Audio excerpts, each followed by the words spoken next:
4 lawyers in black suits stepped through the cafe door, flanked by bodyguards, and every conversation died. Eli Martinez froze behind the counter, his hands still gripping the coffee pot he'd used to serve the grumpy old man for 8 weeks straight. The lead attorney's voice cut through the silence like a blade. "Mr. Martinez, Henry Whitmore has passed away. His will requires your immediate presence." Eli's world tilted. He'd only poured the man coffee. What he didn't know was that those simple acts of kindness had just made him a millionaire and ignited a war.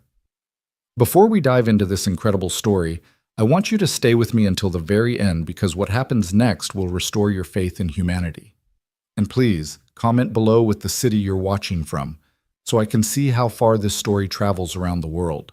The fluorescent lights of Beacon Street Cafe flickered at 6:47 a.m., casting long shadows across the cracked linoleum floor that Eli Martinez had mopped for the 3rd time that week. His reflection in the coffee machine looked back at him. 32 years old but feeling 50, dark circles under his eyes that no amount of sleep could erase, shoulders perpetually hunched from carrying invisible weight.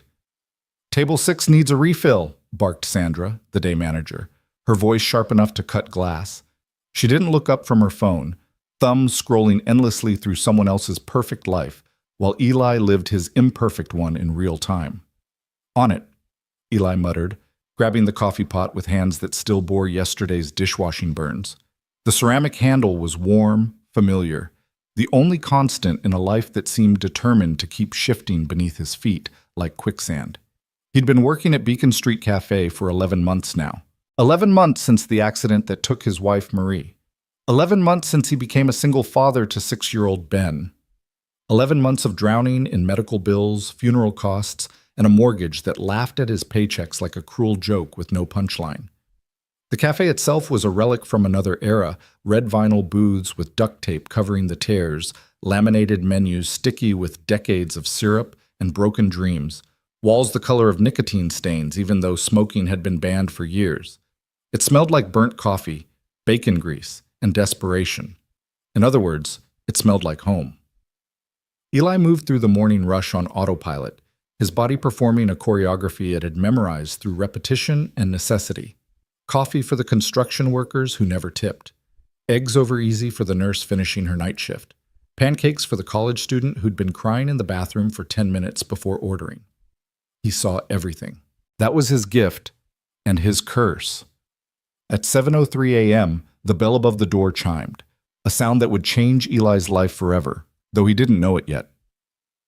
The old man entered like a storm cloud, all gray and heavy with the weight of untold stories. He was somewhere between 70 and ancient, with shoulders that curved forward as if the world had been pressing down on them for decades. His clothes were expensive once, a wool coat that might have been tailored in better times, leather shoes that had walked countless miles. But now everything hung on him like memories that no longer quite fit. "Good morning, sir," Eli said warmly, because that's what Marie would have wanted. She'd always said that kindness cost nothing, which was good, because nothing was exactly what Eli could afford to give these days. The old man didn't respond. His eyes, pale blue and watery, swept across the cafe like security cameras scanning for threats. When they landed on the corner booth by the window, something flickered across his weathered face. Recognition? Relief? Eli couldn't tell. Without a word, the man shuffled to that booth and sat down heavily, as if the act of remaining upright had finally become too exhausting to maintain. "I'll be right with you," Eli called out, but the man gave no indication he'd heard. He simply stared out the window at Beacon Street, watching the city wake up, watching life happen to other people. Sandra appeared at Eli's elbow, smelling like cigarettes and cheap perfume. "Don't waste your time on that one," she whispered, her breath hot against his ear. "He comes in, sits for hours, orders one coffee, never tips. Real piece of work." "How long has he been coming here?" Eli asked, watching the old man's trembling hands as they rested on the table like wounded birds. "Few weeks. Maybe a month. Nobody knows his name. Nobody cares." Sandra shrugged, already turning away. "Just don't expect anything from him. Some people are just takers, Eli. Remember that."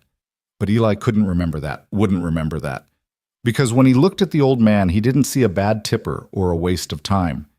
He saw someone who was hurting in a way that had nothing to do with money and everything to do with the soul. He grabbed a fresh pot of coffee and approached the corner booth. "Morning, sir," Eli said gently, as if speaking to a spooked animal. "Coffee?"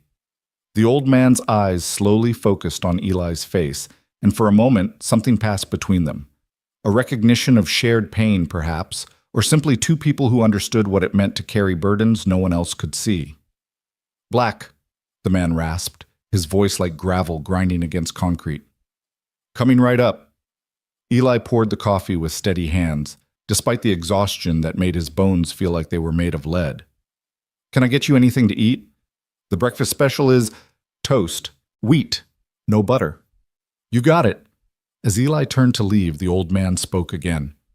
"Your hands." Eli paused, looking down at his reddened, work-worn hands. "What about them?" "They shake, but you pour steady. That takes discipline." It was the most the old man had said, and Eli didn't quite know how to respond. "I guess when you can't afford to spill, you learn not to," he finally said, attempting a smile that felt more like a grimace. The old man nodded once, slowly, and returned his gaze to the window. The toast came up 3 minutes later. Eli placed it in front of the old man, who stared at it like it was a puzzle he'd forgotten how to solve. His hands reached out, trembling badly now, fingers fumbling with the knife. Eli watched for 10 seconds. 20. The old man's jaw clenched with frustration, his pride clearly warring with his body's betrayal. The knife clattered onto the plate. "Would you mind if I—" Eli asked softly, picking up the knife before the man could refuse. The old man's shoulders sagged, defeat written in every line of his body. He didn't say yes, but he didn't say no. Eli cut the toast into 4 neat squares, exactly the way he cut Ben's sandwiches. "There you go, sir." "Why?" The question was barely a whisper. "Why what?" "Why help me? Your boss watches you like a hawk. You lose tips standing here. Why waste your time?" Eli thought about lying, about giving some noble answer about human decency or paying it forward, but something about this man demanded honesty. Because someone should. Because you're here. Because— He paused, searching for the right words. "Because if I don't help when I can, what's the point of any of this?" The old man's eyes glistened, but he blinked rapidly, banishing whatever emotion had threatened to surface. "You're a fool." "Yeah," Eli agreed with a sad smile. "I've been told that before." "Fools don't last long in this city. Then I guess I better help people while I still can." Something shifted in the old man's expression, not quite a smile, but a softening around the edges of his perpetual scowl. He picked up a piece of toast with still trembling fingers and took a bite. Eli returned to his other tables, but he found himself watching the corner booth from the corner of his eye. The old man sat there for exactly 43 minutes, making that single piece of toast and coffee last as if they were precious resources that needed to be rationed. When he finally stood to leave, his movements were slow, painful, each joint clearly protesting. He shuffled to the register where Eli waited. "That'll be $3.47, Eli said. The old man pulled out a worn leather wallet and placed $4 on the counter. "Keep it." 53 cents. Sandra had been right about the tipping. "Thank you, sir. Have a good day." The old man paused at the door, his hand on the handle. Without turning around, he said, "Henry, my name is Henry." "Good to meet you, Henry. I'm Eli." Henry nodded once and disappeared into the morning crowds of Beacon Street. The next morning, Henry was back at 7:03 a.m. exactly, as if he'd timed his arrival with a stopwatch. Same booth, same order, same trembling hands that couldn't quite manage the simple task of preparing his own breakfast. Eli cut his toast into 4 squares without being asked. "You remembered," Henry observed, his tone unreadable. "Seemed important," Eli replied. This became their routine. Every morning, 7 days a week, Henry appeared like clockwork. Black coffee, wheat toast, 4 squares, 53-cent tip. Sandra made her displeasure known. "That old man is costing us money. He takes up a booth during breakfast rush and barely orders anything. You need to encourage him to order more or move along." "He's a paying customer, Sandra." "Barely, and you spend too much time on him. Other customers are complaining about slow service. I'll work faster. See that you do. Because I'm watching, Eli. One more complaint and I'm cutting your hours. Don't think I won't. Eli couldn't afford to lose hours. Ben needed new shoes. The electric bill was overdue again. The car was making a sound that definitely meant expensive repairs in the near future. But every time he looked at Henry sitting alone in that corner booth, staring out at a world that had stopped including him, Eli couldn't bring himself to rush the old man out the door. The third week, Henry spoke more than usual. You have shadows under your eyes. Do I? Eli touched his face self-consciously. You work too hard. This place doesn't deserve you. It pays the bills. Mostly. Mostly. Henry repeated the word like it tasted bitter. What bills could possibly be worth killing yourself over? Eli hadn't planned to tell him. Hadn't planned to tell anyone. But something about Henry's directness, the way he asked questions without the usual social niceties that allowed for comfortable lies, made the truth spill out. I have a son, Ben. He's 6. His mother, my wife, died in a car accident last year. The insurance didn't cover everything. Medical bills, funeral costs, therapy for Ben because he has nightmares. Eli's voice cracked slightly. I work here during the day, then I do overnight stocking at the grocery store 3 nights a week. My neighbor watches Ben, and I pay her what I can, but it's never enough. Nothing's ever enough. Henry was quiet for a long moment. When he finally spoke, his voice was softer than Eli had ever heard it. You're a good father. Those 4 words hit Eli harder than any insult could have. His eyes burned with tears he refused to let fall in the middle of his shift. I'm trying to be. Some days I'm not sure I'm succeeding. The fact that you try, that you keep trying despite everything, that's what makes you good. Henry's trembling hand reached across the table, hovering for a moment before awkwardly patting Eli's wrist once. Your son is lucky to have you. But thank you, Eli whispered, his throat tight. That means more than you know. After that conversation, something changed between them. Not friendship exactly. Henry was too guarded, too wrapped in layers of old pain for friendship, but something approaching mutual respect. Henry began asking questions about Ben. What did he like to do? Was he good in school? What were his dreams? Eli answered everything, grateful for someone who wanted to hear about his son, who saw Ben as a person rather than just another obligation in Eli's overwhelmed life. He loves drawing, Eli said one morning while refilling Henry's coffee. Covers every surface in the apartment with his pictures, mostly superheroes saving people. He's got this whole universe he's created where everyone has a special power. What's your power in his universe? Eli laughed, surprised by the question. I'm not in it, just the heroes. Henry frowned. You don't think you're a hero? I'm just doing what I have to do. That's precisely what makes someone a hero. Not the wanting to do it, but the doing it anyway when every fiber of your being wants to quit. Henry fixed Eli with an intense stare. Your son sees it even if you don't. Week 5 brought the first real smile Eli had seen on Henry's face. It happened when Eli mentioned that Ben had gotten a gold star in reading class. Reading is important, Henry said, and for a moment his eyes seemed to focus on something far away. My wife used to say that reading was how you lived 1,000 lives instead of just one. She read constantly, everything, novels, newspapers, cereal boxes. His smile turned sad. She's gone now. Has been for 7 years. I'm sorry, Eli said, meaning it. Don't be. She had a good life. We had a good life. Henry's smile faded entirely. I just wish I'd appreciated it more while I had it. You always think there's more time. There never is. Is that why you come here every morning? This booth? Henry's gaze drifted to the window. This cafe. Years ago, it belonged to someone else. Different name, different owners, but the same booth. My wife and I used to come here on Sunday mornings. She'd order French toast. I'd get the eggs Benedict that they don't make anymore. We'd sit here for hours, watching the world go by, planning our future. He touched the table almost reverently. This was our spot, where everything good began. Eli understood then. This wasn't just a booth. It was a shrine, a time machine, the last place where Henry could still feel connected to someone he'd lost. She would have liked you, Henry said suddenly. Maggie. That was her name. She would have said you had a good heart. She could always tell about people. I wish I could have met her. So do I.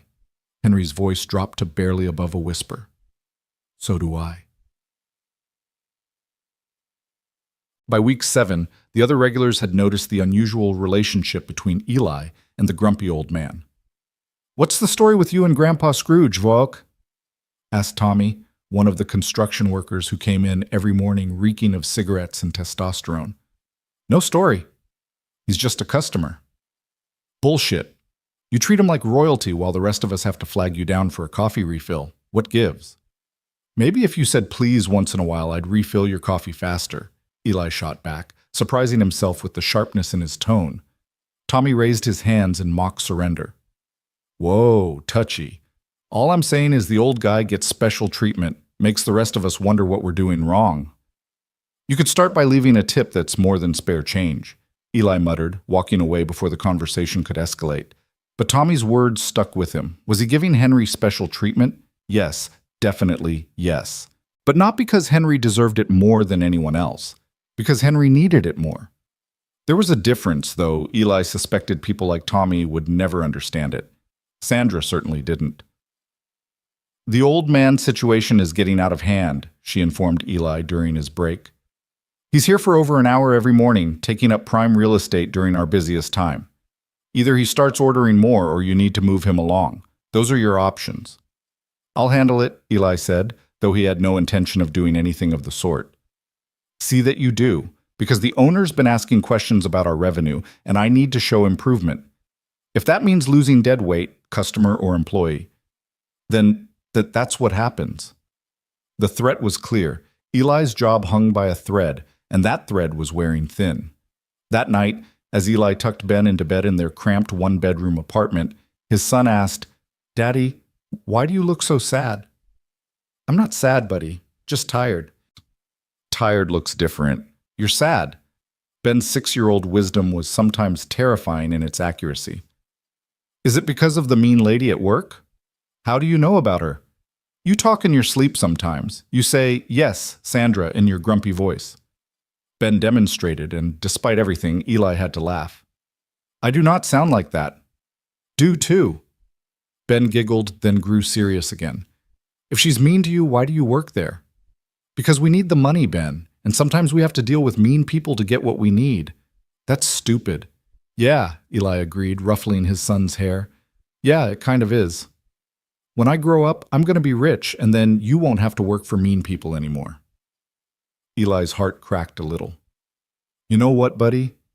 You're already making me richer than any amount of money could. You know why? Why?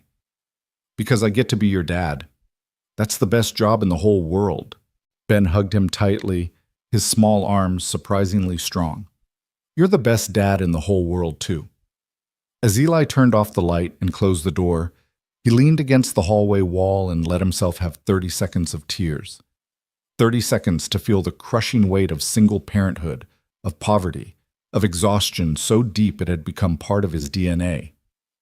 Then he wiped his eyes, straightened his shoulders, and went to prepare for his overnight shift at the grocery store. 3 hours of sleep would have to be enough. It always had to be enough.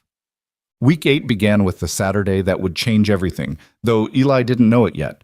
His usual babysitter, Mrs. Chen from apartment 3B, called at 5:30 a.m. with the flu. I'm so sorry, Eli. I can barely stand up. There's no way I can watch Ben today. Eli's mind raced through options, each one worse than the last. Don't worry about it, Mrs. Chen. Feel better. He hung up and stared at his sleeping son, panic rising in his chest like floodwater. He couldn't miss his shift. Sandra would use it as an excuse to cut his hours or fire him altogether. But he couldn't leave Ben alone. The apartment complex had a strict policy about unattended children, and even if they didn't, Eli would never forgive himself if something happened. There was only one option, though it violated several cafe policies and would definitely anger Sandra. At 6:15 a.m., Eli and Ben walked hand in hand to Beacon Street Cafe. Ben carried his backpack full of coloring books, crayons, and the battered paperback of Where the Wild Things Are, that he'd already memorized but still loved. "Remember the rules," Eli said as they approached the cafe door. "Sit quietly at table 12 in the back. Don't bother the customers. If you need anything, you come find me, okay?" "Okay, Daddy. I promise I'll be good." "You're always good, buddy.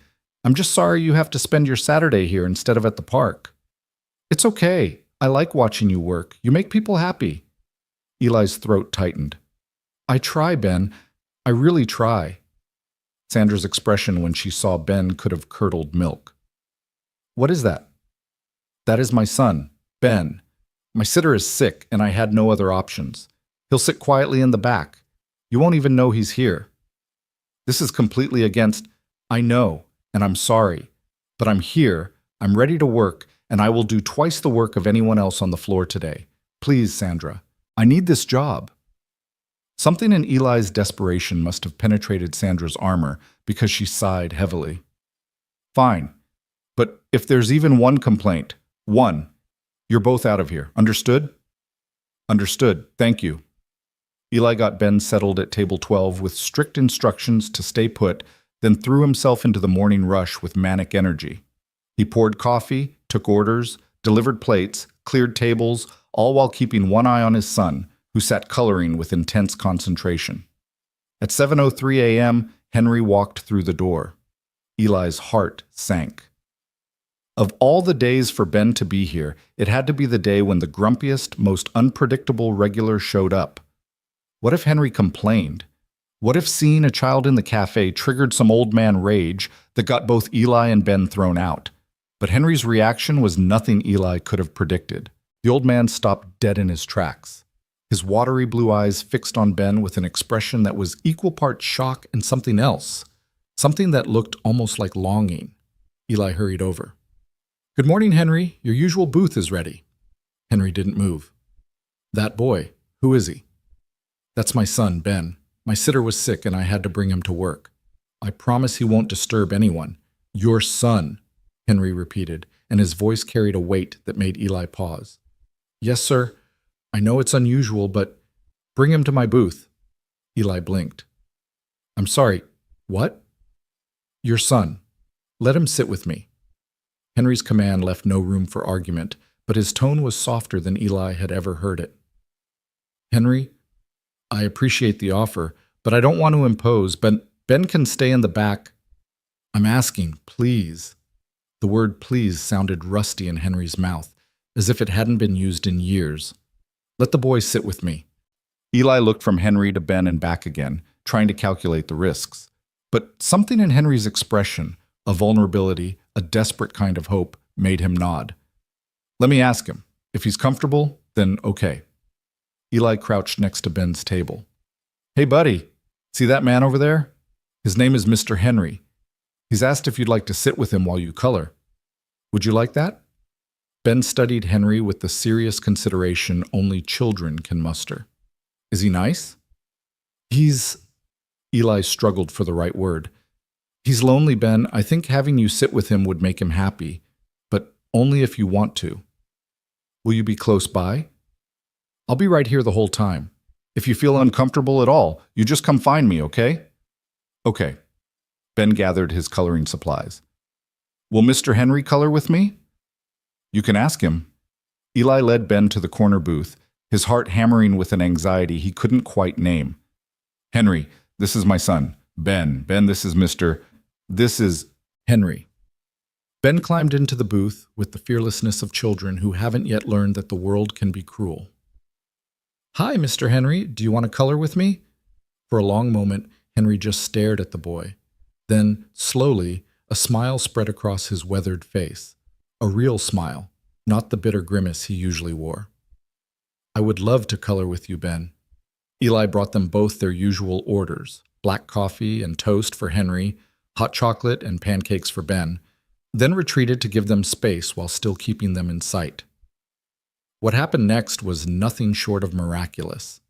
Henry, the man who barely spoke, who seemed to view human interaction as a necessary evil, came alive. He leaned over Ben's coloring book, offering suggestions about color choices and staying in the lines.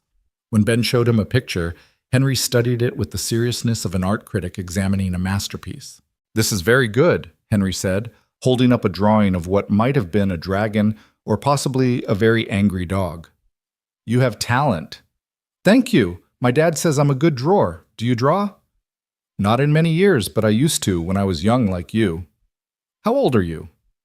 Ben, Eli called from across the cafe. We don't ask people their age. But Henry was laughing, actually laughing, a sound that made several other customers turn and stare. It's all right. I'm 74 years old, Ben, very, very old. That's not that old. My great-grandma is 86 and she can still touch her toes.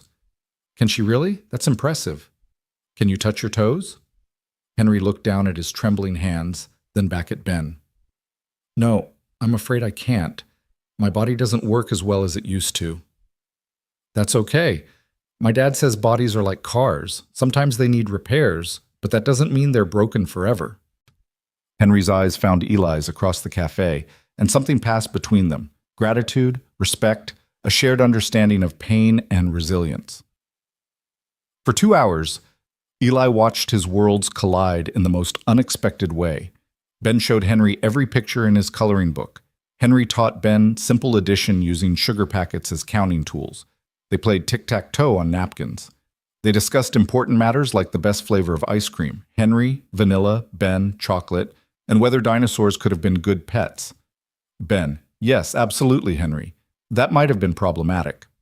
At one point, Ben pulled out a drawing from his backpack, one Eli had never seen before. It showed 2 stick figures, one tall and one small, holding hands under a smiling sun. Above it, in Ben's careful handwriting, my dad, my hero. Henry held the picture with shaking hands, staring at it for so long that Eli worried something was wrong. When Henry finally looked up, his eyes were swimming with tears. May I keep this? Henry asked, his voice hoarse. Ben looked uncertain. It's for my dad. Then we should give it to him, but perhaps you could draw me something similar for my wall. Really? You want one of my pictures? I would be honored to have one of your pictures. Ben's face lit up like Times Square at midnight. He immediately began drawing with renewed enthusiasm, his tongue poking out in concentration the way it always did when he was focused. 20 minutes later, he presented Henry with a new drawing. This one showed 3 stick figures, a tall one labeled Dad, a small one labeled Ben, and a medium one in a bow tie labeled Mr. Henry. They all stood in front of a building with a sign reading coffee shop. Henry's hands trembled worse than ever as he accepted the drawing. This is the most beautiful thing anyone has given me in 7 years. Thank you, Ben. You're welcome. Now you won't be lonely anymore because you'll have us on your wall. Something broke in Henry's face then. The careful walls he'd constructed crumbled, and tears spilled down his weathered cheeks. You're right. I won't be lonely anymore. Ben, with the emotional intelligence of children who've had to grow up too fast, didn't shy away from Henry's tears. Instead, he reached across the table and patted Henry's trembling hand. It's okay to cry, Mr. Henry. My dad says crying is just your heart letting out feelings that are too big to stay inside. Henry laughed through his tears. Your father is a very wise man. I know. He's the best. When the breakfast rush finally ended and it was time for Henry to leave, the old man stood slowly, carefully tucking Ben's drawing into his coat pocket. Same time tomorrow? Ben asked hopefully. Henry looked at Eli, seeking permission. If Mr. Henry wants to come back, he's always welcome, Eli said, his own eyes suspiciously bright. Then I'll be here, Henry promised. And perhaps we can play chess? Do you know chess, Ben? No, but I want to learn. Then I'll teach you. It's a game of strategy and patience. I think you'll be very good at it. Before leaving, Henry pulled Eli aside. His expression was serious now, the walls rebuilding themselves. Your son is extraordinary. He has your heart, kind, brave, willing to sit with an old fool who doesn't deserve such grace. You're not a fool, Henry, and Ben obviously adores you. I haven't felt this alive in 7 years, Henry's voice cracked. Since my Maggie died, I've just been existing, going through motions, waiting.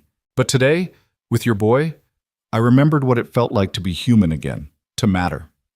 You've always mattered, Henry. Not to anyone who knew my name, not like this. He gripped Eli's shoulder with surprising strength. You're raising him right. Your wife would be proud. I hope so. God, I hope so. Henry nodded once, then shuffled toward the door. Before leaving, he turned back. Same time Monday. Tell Ben I'll bring a chess set. He'll be back with his regular sitter on Monday, but I'll let him know. Maybe next Saturday? Henry's face fell, then recovered. Next Saturday, then. Don't let him forget old Henry. I don't think that's possible. As the door closed behind Henry, Sandra materialized at Eli's elbow. What was that about? Just a customer saying goodbye. That customer spent 2 hours with your kid and ordered 1 coffee. That's not sustainable, Eli. I know. Do you? Because from where I'm standing, you're letting personal feelings interfere with business. That old man is taking advantage of your soft heart, and your soft heart is going to get you fired. Eli bit back the retort burning on his tongue. I'll do better. I'll work faster. I'll take shorter breaks. See that you do. Sandra walked away, leaving Eli standing in the middle of the cafe, wondering how showing basic human kindness had become something he needed to apologize for. That night, as Eli put Ben to bed, his son wouldn't stop talking about Mr. Henry. Did you know he used to travel all over the world? And he's been to 47 countries? And he can speak 3 languages? He's so cool, Dad. He certainly is interesting, Eli agreed, smiling despite his exhaustion. Can we see him again soon? I want to learn chess. He'll be here next Saturday, he promised. That's so far away. Ben's disappointment was palpable. Time will fly, buddy. You'll see. But time, as it turned out, was the one thing they didn't have. Monday morning, 7:03 a.m. Eli stood behind the counter, coffee pot in hand, waiting. 7:15. The corner booth remained empty. 7:30. Nothing. At 7:45, Eli started to worry. Henry was never late. Never. In 8 weeks, he'd been there at 7:03 a.m. every single day, as reliable as the sunrise. By 8 o'clock, worry had transformed into something darker, something that sat in Eli's stomach like a stone. Where's your old man friend? Sandra asked, and there was something almost gleeful in her tone, as if Henry's absence proved a point she'd been trying to make. I don't know. Maybe he finally figured out there are other cafes in this city, ones where the staff doesn't hover. Eli didn't respond. He couldn't. Because a voice in his head, the same voice that had warned him about Marie's headache the day before her aneurysm, was screaming that something was wrong. The morning crawled by. Each time the door opened, Eli's head snapped up, hoping to see Henry shuffle through. But it was always someone else. Always. At 9 o'clock a.m., the bell above the door chimed, and 4 men entered. They wore black suits that probably cost more than Eli made in 3 months. Their expressions were serious, professional, the kind of faces that delivered bad news with practiced efficiency. Behind them, 2 more men, broader, harder, clearly security of some kind. Bodyguards. The cafe fell silent. Conversations died mid-sentence. Even Sandra's phone scrolling paused. The lead man, mid-50s, gray temples, eyes that had seen everything and been impressed by nothing, scanned the room until his gaze landed on Eli. Are you Eli Martinez? Eli's mouth went dry. Yes. My name is Richard Anderson. I'm the personal attorney for Mr. Henry Whitmore. He paused, and in that pause, Eli heard everything he needed to know. I'm afraid I have some difficult news. Mr. Whitmore passed away yesterday evening. The coffee pot slipped from Eli's hand. It shattered on the floor, hot liquid spreading like blood, but Eli barely noticed. The world had narrowed to a single pinpoint of pain. What? I'm sorry for your loss. I understand you and Mr. Whitmore had formed a friendship. Eli's voice cracked. He was just here Saturday. He promised to teach my son chess. He promised... Anderson's expression softened slightly. Mr. Whitmore's will contains a clause requiring your immediate presence for the reading. I have a car waiting outside. If you could come with us now, I'd appreciate it. I'm working. I can't just leave. I think you'll find that your employer will grant you this time. Anderson glanced at Sandra, who looked as shocked as Eli felt. This is a matter of some urgency. Eli, go. Sandra said, and for once there was no sharpness in her voice, only confusion and something that might have been concern. "We'll manage." Eli moved on autopilot, removing his apron, grabbing his jacket. The attorneys flanked him like an honor guard as they walked toward the door. Behind him, he heard the cafe explode into whispers and speculation, but Eli couldn't process any of it. His mind was stuck on a single image: Henry's smile as he accepted Ben's drawing, the way he'd said, "I won't be lonely anymore." Had he known? Had Henry somehow known these were his last days? Was that why he'd opened up so suddenly? Why he'd wanted to spend time with Ben? Why everything had felt so urgent on Saturday? Outside, a black Mercedes waited at the curb. Anderson opened the door, and Eli climbed inside, feeling like he was entering another world, one where the seats were leather, the air was climate-controlled, and old men who shared morning coffee didn't just die without warning. "Where are we going?" Eli asked as the car pulled into traffic. "Downtown, to our firm. The reading of Mr. Whitmore's will is scheduled for 10 o'clock a.m.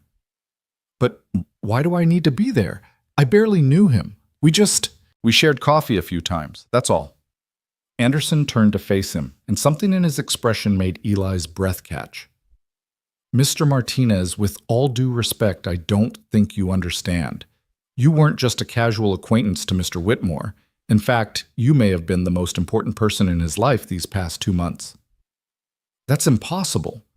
We barely spoke before last week. He never even told me his last name." "No, he wouldn't have. Mr. Whitmore was an intensely private man, especially after his wife's death. He cut himself off from most of the world. But something about you—" Anderson paused, choosing his words carefully. "Something about you reminded him why life was worth living. That's not a small thing, Mr. Martinez. That's everything." Eli stared out the window as Manhattan scrolled past, each building a monument to wealth and power that existed in a completely different universe from his own. "I still don't understand why I'm here. What could Henry possibly have left me?" Anderson smiled, a small, knowing smile that sent chills down Eli's spine. "I think you'll find that Mr. Whitmore was full of surprises. In fact, I guarantee that what you're about to learn will change your life forever." "Change my life? I'm a broke single dad working 2 jobs to keep a roof over my son's head. Nothing changes that except lottery tickets and miracles, and I don't believe in either." "Then, Mr. Martinez," Anderson said softly, "perhaps today is the day you start believing." The car turned onto Park Avenue, pulling up in front of a glass tower that reached toward the sky like a middle finger to everyone who couldn't afford to enter its doors. Gold letters above the entrance proclaimed, "Anderson, Whitmore and Associates, Attorneys at Law." Whitmore. The name hit Eli like a physical blow. "Wait, your firm is named after Henry?" Mr. Henry Whitmore was one of the founding partners, yes, though he'd been retired for 7 years since his wife Maggie passed away. Henry was a lawyer? A founding partner? Eli's voice rose with each word, hysteria creeping in at the edges. "Mr. Whitmore was many things, Mr. Martinez. A lawyer, a businessman, a philanthropist. At the time of his death, his personal wealth was estimated at approximately $87 million. The world tilted. The sky swapped places with the ground. Eli gripped the car door handle to keep from falling over even though he was sitting down. 87 million.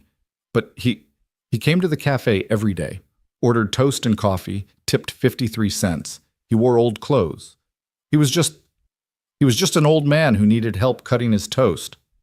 "Yes," Anderson agreed. "That's exactly what he was. And that Mr. Martinez is precisely why what's about to happen matters so much." The attorney opened the car door, gesturing for Eli to exit. "Come. There are people waiting for us, and I suspect they're not going to be happy to see you." Eli climbed out of the car on shaking legs, following Anderson and his entourage of lawyers and bodyguards into a world where the marble was real, the paintings were originals, and every surface gleamed with the kind of cleanliness that only money could buy. In the elevator, rising toward the 42nd floor, Eli finally found his voice. "Who's going to be unhappy to see me?" Anderson's smile turned grim. "Mr. Whitmore's daughter and grandson. They've been contesting his mental competency for the past 6 months, trying to gain control of his assets. They didn't visit him once after his wife died, but they're very interested in his money. The reading of the will should be interesting. And I'm here because, Mr. Martinez, you're named in that will. And something tells me that's going to cause quite a reaction. The elevator doors opened onto a reception area that looked like it belonged in a museum. A woman in a crisp suit led them down a hallway where the carpet was so thick it absorbed all sound, making their footsteps vanish as if they'd never existed. Anderson paused at a large wooden door. Before we go in, I want you to understand something. What Mr. Whitmore is giving you isn't just money or property. It's a responsibility, a legacy. He believed you were the right person to carry it forward. Don't let the reaction of his family convince you otherwise. I don't understand any of this. You will. Just remember, you earned this by being exactly who you are, by showing kindness when you had every reason to be bitter, by cutting an old man's toast because his hand shook too badly to do it himself. Those small acts mattered more than you could possibly know. Anderson opened the door, and Eli walked into a glass-walled conference room that overlooked Central Park. Seated at a long table were two people who looked like they'd been carved from ice in expensive disappointment. The woman, mid-40s, blonde highlights, designer everything, glared at Eli with such venom he took an involuntary step back. The man beside her, younger, handsome in a way that suggested personal trainers and weekend cocaine use, looked equally furious. "Who the hell is this?" the woman demanded. "This is Eli Martinez," Anderson said calmly, taking his seat at the head of the table and gesturing for Eli to sit. "He's here at Mr. Whitmore's request." "I don't care what my father requested. This is a family matter." And yet here we are. Anderson opened a leather folder, removing a thick document. "Shall we begin?" The woman, Henry's daughter, looked like she wanted to argue, but Anderson's tone made it clear that wasn't an option. She sat back in her chair, arms crossed, radiating hostility. Anderson cleared his throat. "I am here to read the last will and testament of Henry James Whitmore, executed and signed on October 28th of this year." "October 28th," the grandson interrupted.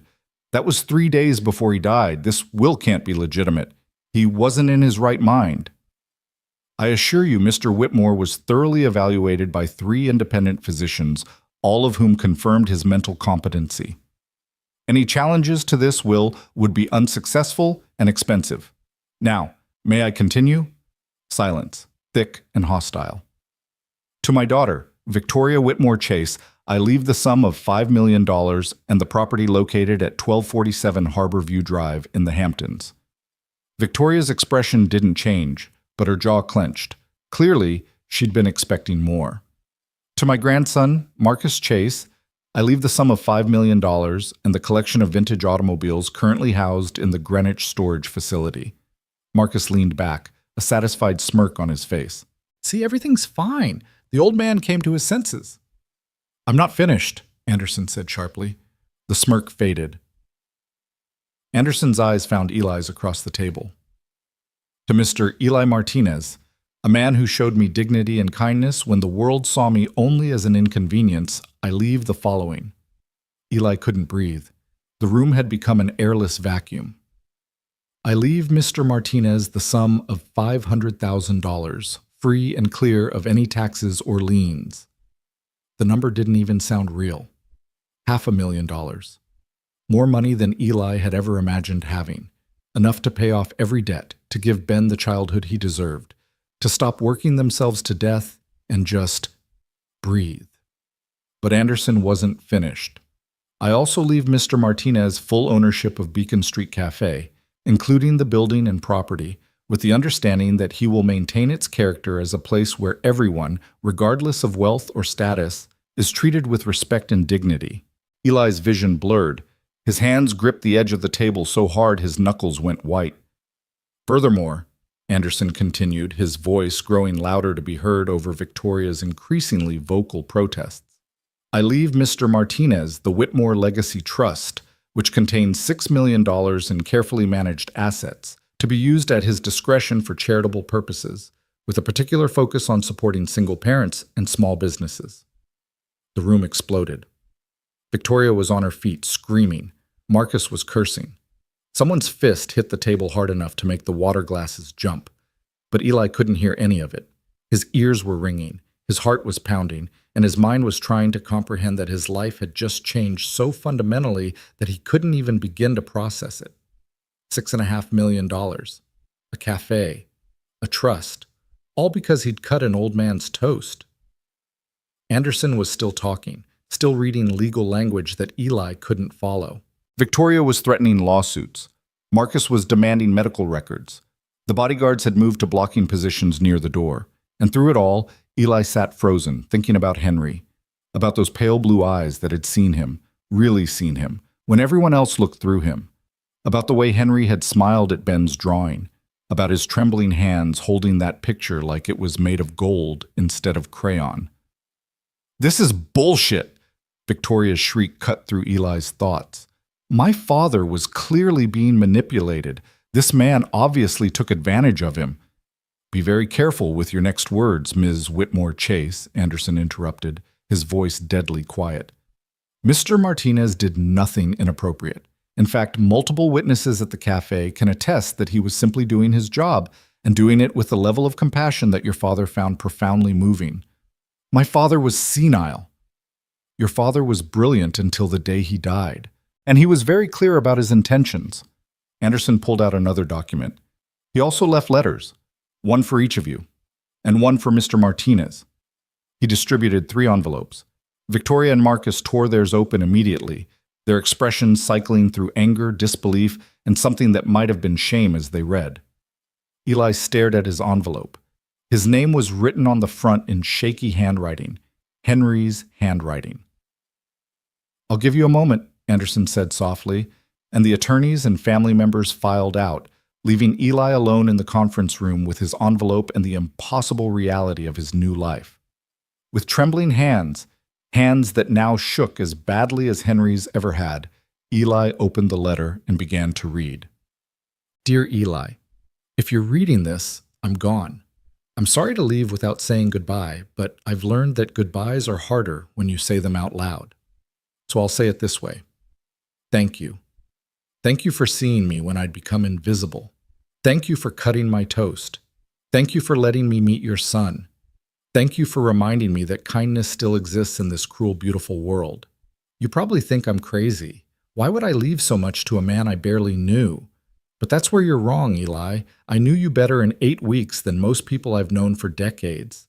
I saw how you moved through the world, exhausted, overwhelmed, but still gentle, still kind, still willing to pause and help an old man who couldn't manage his breakfast.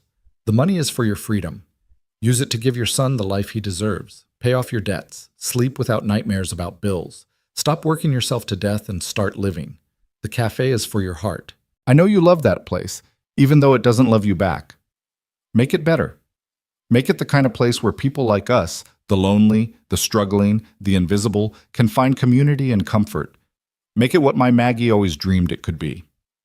The trust is for your purpose. You have a gift, Eli. You see people. You see their pain, their dignity, their humanity. Use that gift to help others the way you helped me. Build something that outlasts both of us. There's a key attached to this letter. It opens my private office at 1847 Park Avenue, 42nd floor. Go there when you're ready. There's something I want you to understand about why I chose you. One more thing. Tell Ben I'm sorry I won't be there to teach him chess, but tell him that I'll be watching from wherever old men go when they die, and I'll be cheering him on. Tell him that his drawing is framed on my desk where I could see it every day until the end. Tell him that in my last days, he made me remember what joy felt like. You're a good man, Eli Martinez, a good father, a good soul. Don't let anyone, including yourself, convince you otherwise. With gratitude and respect, Henry P.S. The lawyers will try to make this complicated. They'll talk about tax implications and trust structures and legal obligations. Ignore them. The only thing that matters is this. You earned this by being exactly who you are. Never forget that. Eli's tears had blurred the words by the end, but he'd read every single one. He sat there in that glass conference room overlooking Central Park, holding a letter from a dead man who'd seen something in him that he'd never seen in himself. A soft knock on the door. Anderson entered, his expression gentle. "Take all the time you need." "I don't understand." Eli's voice was hoarse. "Why me? He had a family, people who'd known him for years. Why leave all this to a stranger?" Anderson sat down across from him. "May I tell you something about Henry Whitmore? Something his daughter and grandson never knew?" Eli nodded. After his wife Maggie died, Henry tried to kill himself 3 times. Pills, mostly. We found him, got him help, but the truth is he didn't want to be saved. He spent 7 years just existing, going through the motions. He cut off his family because looking at them reminded him of everything he'd lost. He sold his houses, gave away most of his possessions, and prepared to let himself fade away. Anderson's voice grew softer. Then, 2 months ago, he called me. Do you know what he said? He said, "I met someone who cut my toast. I thought he'd gone senile. But he kept calling, kept talking about this man at the cafe who showed him kindness without wanting anything in return, who had his own struggles but still took time to help, who reminded him of Maggie and the way she used to see the world." "I didn't do anything special," Eli whispered. "That's exactly why it mattered. You didn't know who he was, didn't know he was worth millions, didn't know that helping him might lead to anything. You just helped, because that's who you are." Anderson smiled. "Henry called you the son I should have had. Not his daughter, not his grandson, you." The weight of those words nearly crushed Eli. "So no," Anderson concluded. "This isn't charity. This isn't some old man's crazy whim. This is a father figure recognizing his son. This is a lonely man thanking the person who made his last days worth living. This is Henry Whitmore ensuring that the kindness you showed him can ripple outward to help others." Eli looked down at the key attached to Henry's letter. "He said to go to his office." "What's there?" "I don't know. He never let me inside those last weeks. Said it was private, but he was very insistent that you see it." Anderson stood, handing Eli a business card. "The address is on here. Go whenever you're ready. The building security has been notified." "And Eli?" "Yes?" "Welcome to a life you never imagined but absolutely deserve. Don't be afraid of it. Embrace it. Use it. Make Henry proud." Eli left the law firm in a daze, walking down Park Avenue like a ghost haunting his old life, while simultaneously inhabiting a new one. His phone buzzed. Sandra, demanding to know when he'd be back, but he couldn't bring himself to answer. Everything had changed in the space of an hour, and Eli's mind couldn't catch up to the reality. He found himself standing in front of 1847 Park Avenue, a luxury residential building that probably cost more per square foot than Eli had made in his entire life. The doorman, having been briefed, waved him through without question. The elevator ride to the 42nd floor felt like ascending to heaven. Or maybe descending to hell. Eli wasn't sure which. The hallway was silent, carpeted in deep burgundy with artwork that looked suspiciously like originals. At the end of the hall, a single door, 42D. Eli inserted the key Henry had left him. The door swung open onto a space that took his breath away. Floor-to-ceiling windows overlooking Central Park. Hardwood floors polished to a mirror shine. But what dominated the room was what covered every wall. Photographs, newspaper clippings, handwritten notes, documents, all connected by red string like a detective's conspiracy board. At the center of it all, illuminated by afternoon sunlight, hung a large photograph of a woman with kind eyes and a warm smile, standing in front of a diner. The sign above her read, "Maggie's Table, where everyone is family." Below the photograph, in Henry's shaky handwriting, "She had the gift. She saw people. Now he has it too." Eli moved closer, his eyes scanning the board.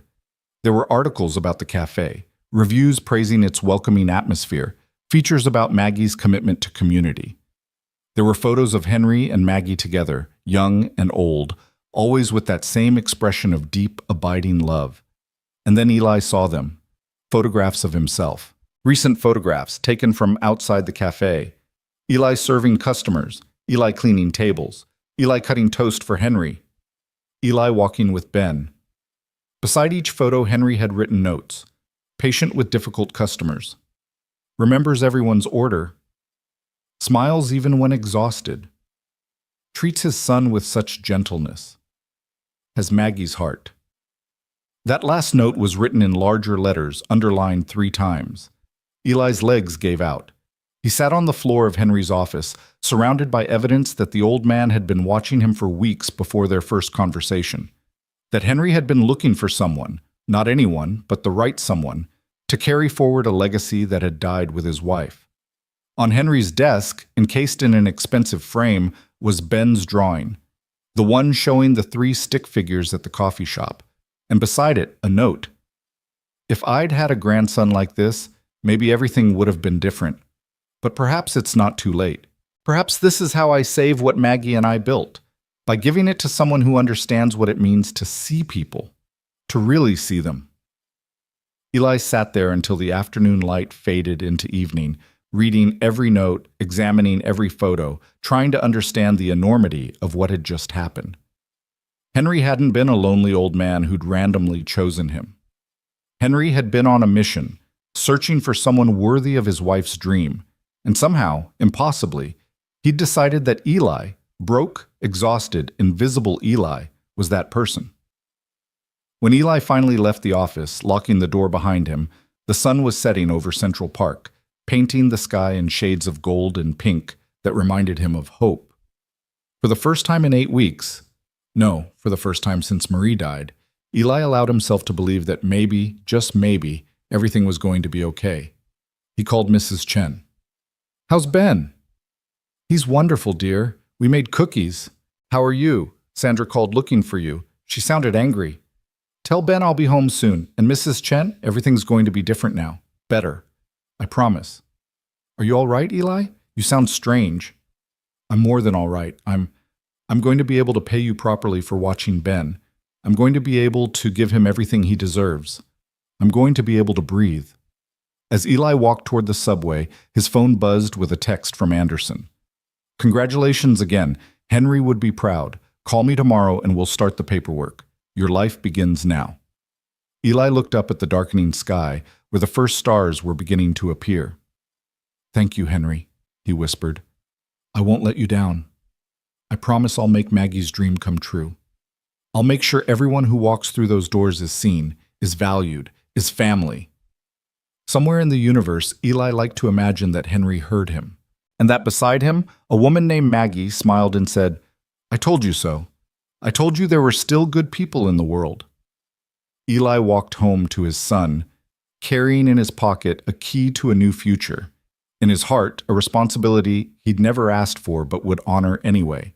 And in his mind, a promise to an old man who'd seen him when he was invisible. The story was only beginning, and for the first time in longer than he could remember, Eli couldn't wait to see what happened next. The subway ride home felt surreal, as if Eli had stepped through a portal into an alternate dimension where impossible things happened to ordinary people. His reflection in the dark window looked the same: tired eyes, worn jacket, hands that bore the evidence of too much work. But everything inside him had shifted. The weight he'd been carrying for 11 months hadn't disappeared, but it had transformed into something else, something that felt almost like possibility. When he finally climbed the 4 flights to his apartment, Mrs. Chen was waiting in the hallway, her weathered face creased with concern. "Eli, what's going on? Sandra called 3 times. She said if you don't show up tomorrow, you're fired." Eli smiled, and it felt strange on his face, like a muscle he'd forgotten how to use properly. "Let me pay you for today, Mrs. Chen, and let me pay you what I actually owe you for the last 11 months. "What are you talking about? You paid me?" "No, I paid you what I could afford, which was nowhere near what your time was worth." He pulled out his wallet, suddenly aware of how thin it was, how the bills inside represented desperate mathematics: gas money versus groceries, electricity versus heat. Starting tomorrow, things are going to be different, very different. Mrs. Chen's eyes narrowed. "Did you rob a bank?" The question was so absurd that Eli laughed, really laughed, for the first time since Marie's funeral. "No, Mrs. Chen, someone robbed a bank 70 years ago, built an empire, and decided to give some of it to me because I cut his toast." "You're not making sense, dear. Are you feeling all right?" "I'm feeling like I can finally breathe. Come on, let's go get Ben. I have a lot to tell him. Ben was sitting at Mrs. Chen's kitchen table, surrounded by cookie crumbs and colored pencils, working on another drawing. When he saw Eli, his face lit up with pure, uncomplicated joy. Daddy, look what I made. It's a picture of when I grow up. See? I'm going to be an artist and you're going to be happy. The drawing showed two stick figures, one small with wild hair holding a paintbrush, one tall with a smile that actually reached his eyes. Eli's throat tightened. When did you decide I wasn't happy now? Ben's expression turned solemn, carrying that terrible wisdom that children of tragedy develop too early. You pretend to be happy, but at night, when you think I'm sleeping, you cry in the bathroom. I hear you. The words hit Eli like a physical blow. He'd thought he was protecting Ben, thought his son was too young to understand, but children always understood. They just understood differently. Eli knelt down, bringing himself eye level with his son. You're right, buddy. I haven't been happy. Not really. But something happened today. Something that's going to change everything for us. Did you win the lottery? Kind of. Remember Mr. Henry, the man you colored with on Saturday? Ben's face fell. He didn't come today. I made him a chessboard out of paper so we could practice. Is he mad at me? No, baby, no. Eli pulled Ben into his arms, holding him tight. Mr. Henry loved you so much, but he got very sick, and he died yesterday. Ben went rigid in his arms, then started trembling. Like Mommy? Like Mommy, I'm so sorry. But he promised to teach me chess. He promised. Ben's voice broke, tears spilling down his cheeks. Why does everyone I love go away? Eli had no answer for that. No platitude or comfort that could make it better.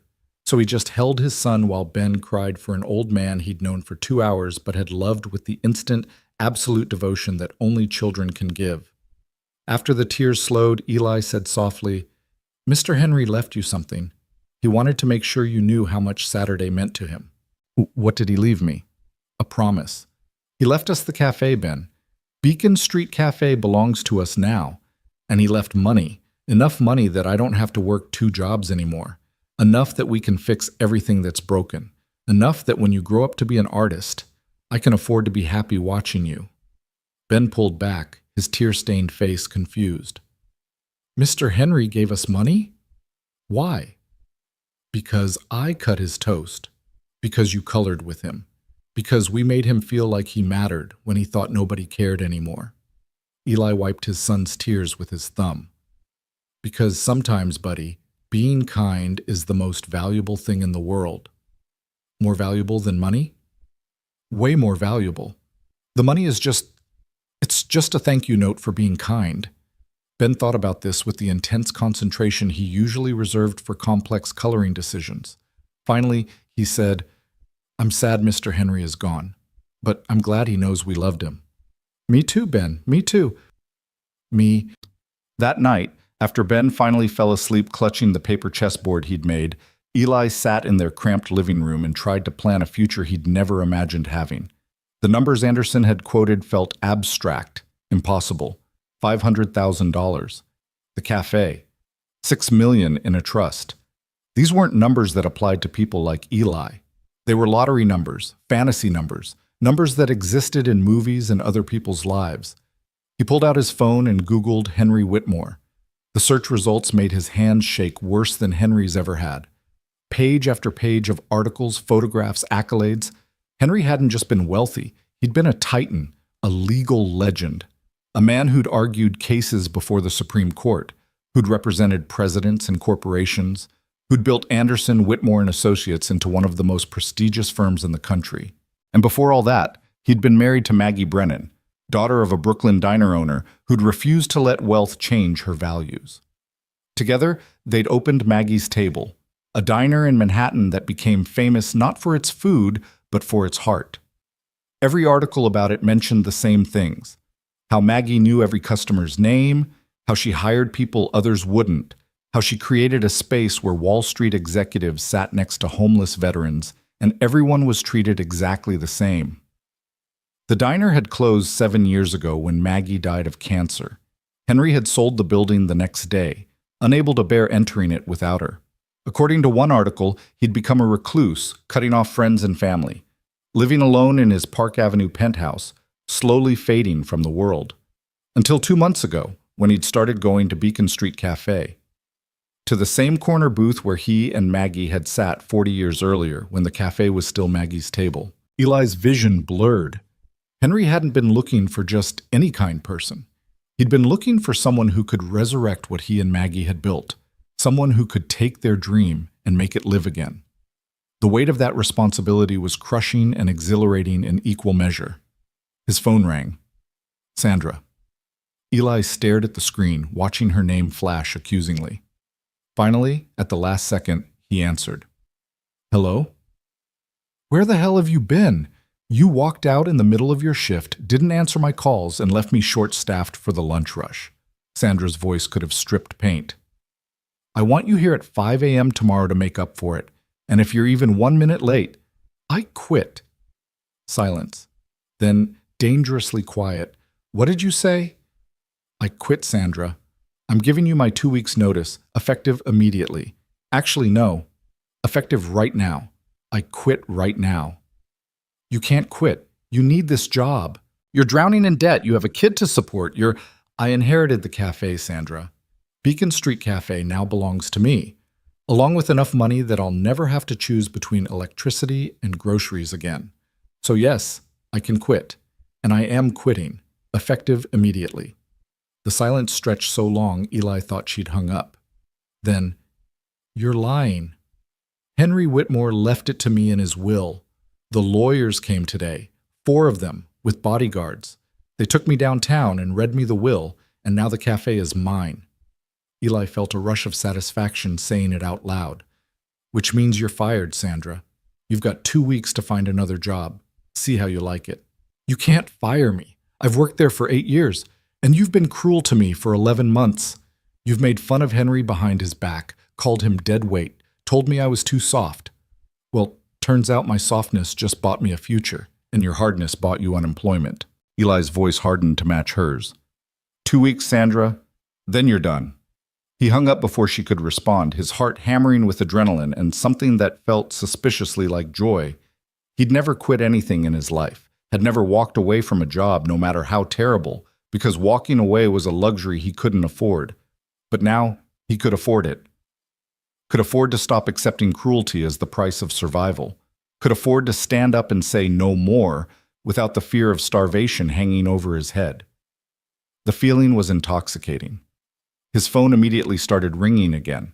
Sandra, then unknown numbers, then Sandra again. Eli turned it off and sat in the dark, listening to the city sounds filtering through their thin walls, and let himself imagine a different life. A life where he woke up to parent Ben instead of rushing to work. A life where he could afford Ben's field trips without calculating which bill could be paid late. A life where the cafe became what Henry and Maggie had dreamed.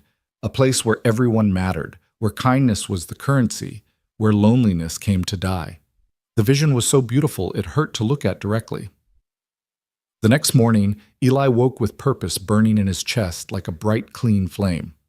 He made Ben pancakes, real ones, not the instant mix, and sat with him while he ate, actually present instead of distracted by the mental mathematics of survival.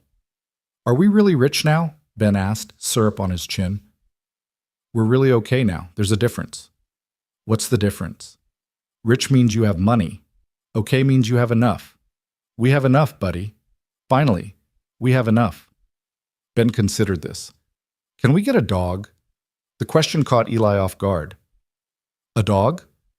You always said we couldn't afford a dog, but if we have enough now, can we get one?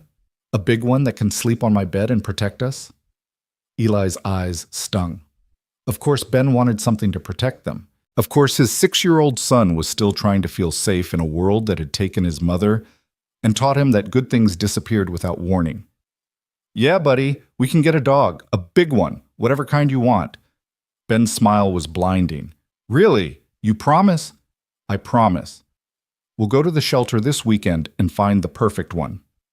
After dropping Ben at school, walking him right to the classroom door instead of rushing off to work, Eli headed to Anderson's office. The receptionist, briefed on his arrival, treated him like an actual client instead of someone who'd wandered in off the street.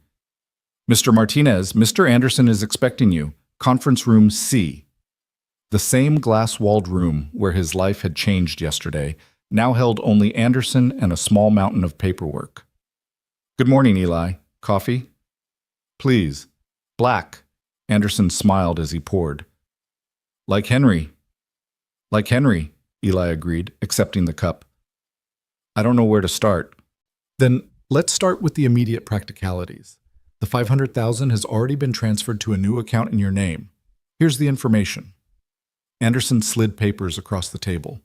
"The cafe ownership transfer will take about 2 weeks to finalize, but you have full operational control starting today.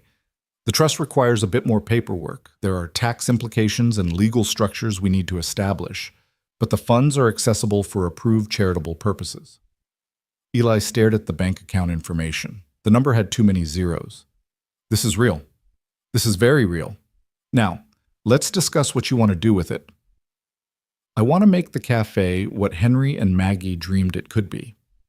I want to hire good people and pay them fairly. I want to make it beautiful but still accessible. I want—" Eli paused, searching for the right words. "I want to make it the kind of place where lonely old men feel seen." Anderson's expression softened. "Then you understand exactly what Henry intended. Now, let's talk logistics. You'll need to hire a manager, update the facilities, probably renovate the kitchen. I'm prepared to recommend contractors, designers, HR consultants." "Wait," Eli held up his hand. "How much is all this going to cost?" "With your inheritance? Barely a dent. The cafe property alone is worth about $2 million. You could take out a business loan using it as collateral, but honestly, you don't need to. You have liquid assets to cover any reasonable renovation." $2 million. The building where Eli had scrubbed floors and accepted Sandra's abuse was worth $2 million. The absurdity of it made him laugh. "What's funny?" Anderson asked. "I spent 11 months terrified I'd lose that job. Terrified I'd make one mistake and get fired, and Ben and I would end up on the street. And the whole time I was mopping floors in a $2 million building." "Life has an ironic sense of humor," Anderson agreed. "Now, shall we discuss the trust?" They spent 3 hours going over details that made Eli's head spin. Tax structures, investment strategies, charitable disbursement guidelines. Anderson explained everything with patient clarity, never making Eli feel stupid for asking questions, never rushing through the complexities. "The trust requires you to establish a board of directors," Anderson said. 3 people minimum who will help you make decisions about where the money goes. I'm happy to serve as one, but the other positions are yours to fill. I don't know anyone qualified for something like that. You know people who understand struggle, people who know what it means to need help and receive none. Those are exactly the qualifications required." Anderson leaned forward. Henry didn't want another charity run by wealthy people deciding what poor people need. He wanted people who've lived it to have the power to change it. The idea was radical and beautiful and terrifying. "Can I think about it?" "Take all the time you need. The trust isn't going anywhere." Anderson gathered his papers. "One more thing. Henry's personal effects are still in his Park Avenue apartment. His daughter doesn't want them. She made that very clear. I think Henry would want you to go through them. See if there's anything that helps you understand his vision." "When can I go?" "Whenever you're ready. I'll have keys messengered to you today." Eli left the law office feeling like he'd completed a graduate course in wealth management taught in a foreign language. His brain hurt from processing information about tax-advantaged giving vehicles and fiduciary responsibilities and investment portfolios. But beneath the confusion was a growing sense of purpose. He had work to do, important work, the kind of work that mattered beyond just survival. His first stop was Beacon Street Cafe. He stood outside for a long moment, seeing it with new eyes. The faded awning, the cracked sidewalk, the window that had been taped together for months, the flickering neon sign that read BA on Street Ka, because the C and the F had burned out years ago. It was ugly and broken and perfect. Eli pushed open the door. The morning rush had ended, leaving only a handful of lingering customers and Sandra behind the counter, her expression poisonous. "So you actually showed up," she said. "Come to gloat? Come to work. I'm the owner now, Sandra. That means I have decisions to make. 2 weeks. You said 2 weeks. I did, and I meant it. You have 2 weeks to transition out, but starting today, things are going to change around here. Tommy, the construction worker who'd complained about Henry, perked up. Change how? Eli addressed the room, his voice carrying. This cafe now belongs to me, and it's going to become what it was always meant to be. A place where everyone is treated with dignity and respect, where the staff are paid fairly, where the food is good and affordable, where you can sit for hours over one cup of coffee and nobody will make you feel bad about it. One of the other regulars, an elderly woman who came in 3 times a week, raised a trembling hand. Does that mean you're raising prices? No, ma'am. It means I'm improving everything else and keeping prices the same. How? That doesn't make business sense. It makes perfect sense if profit isn't the only goal, if community is the goal, if dignity is the goal. Eli met Sandra's eyes. If kindness is the goal. Sandra laughed, harsh and bitter. You'll be bankrupt in 6 months. Maybe. But I'd rather be bankrupt trying to do something good than wealthy doing something cruel. He turned to the other server, a young woman named Keisha, who'd always been kind to him. Keisha, can I talk to you for a minute? They stepped outside, leaving Sandra glaring daggers at their backs. What's going on, Eli? Everyone's confused. How much does Sandra pay you? Keisha looked uncomfortable. Minimum wage plus tips. Why? How would you feel about becoming assistant manager? $25 an hour plus tips and benefits. Health insurance, paid time off, the works. Keisha's eyes went wide. Are you serious? Completely serious. I need someone who understands this place, who knows the regulars, who can help me make it better. But I need someone kind, someone who sees people. He smiled. You've always been kind to me, Keisha, even when I was just the guy cleaning toilets. Because you're a good person, Eli. Everyone knows that except Sandra. Keisha's expression turned fierce. And yes, God, yes, I accept. When do I start? Today, right now. Go back in there and work your shift, but from now on, you're management, which means you get to tell Sandra what to do for the next 2 weeks instead of the other way around. Keisha's grin was feral. This is going to be fun. Over the next week, Eli threw himself into transformation with manic energy. He hired contractors to fix everything that was broken. He had the kitchen deep cleaned and the equipment updated. He replaced the cracked floor tiles and the torn booth vinyl. He had the neon sign repaired so it once again read the full name of the cafe. But the corner booth, Henry's booth, he left exactly as it was. Instead, he had it sealed under a clear protective covering and mounted a brass plaque on the wall beside it that read, Henry's Corner, where everyone is seen. The regulars watched these changes with a mixture of excitement and trepidation. Change was scary, even good change, even change that promised to make things better. You sure about all this? Tommy asked one morning as Eli supervised the installation of new espresso machines. This equipment costs more than I make in a year. I'm sure. Good coffee shouldn't be a luxury. It should be a standard. But how are you paying for it? Everyone's saying you inherited money, but nobody knows from who. Eli pointed to the plaque by the corner booth. From him. From the man you said I gave too much attention to. From the man who saw that attention and decided it mattered. Tommy had the grace to look ashamed. I was an asshole about that. About him. Yeah, you were. But you're here every morning, so you must like something about this place. Help me make it better instead of tearing it down. How? Start leaving decent tips. Start saying please and thank you. Start seeing the staff as people instead of servants. Eli met his eyes. Start being the kind of customer you'd want to serve. Tommy was quiet for a long moment. Then, yeah, okay, I can do that. Small victories, small changes, small moments that accumulated into something larger. Sandra's last day came faster than Eli expected. She'd spent 2 weeks undermining every decision he made, criticizing every change, poisoning the atmosphere with her resentment. When she finally clocked out for the last time, nobody said goodbye.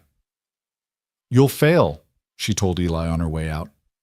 You're too soft, too naive, too willing to believe in people who'll just take advantage of you. Give it 6 months and you'll be begging me to come back.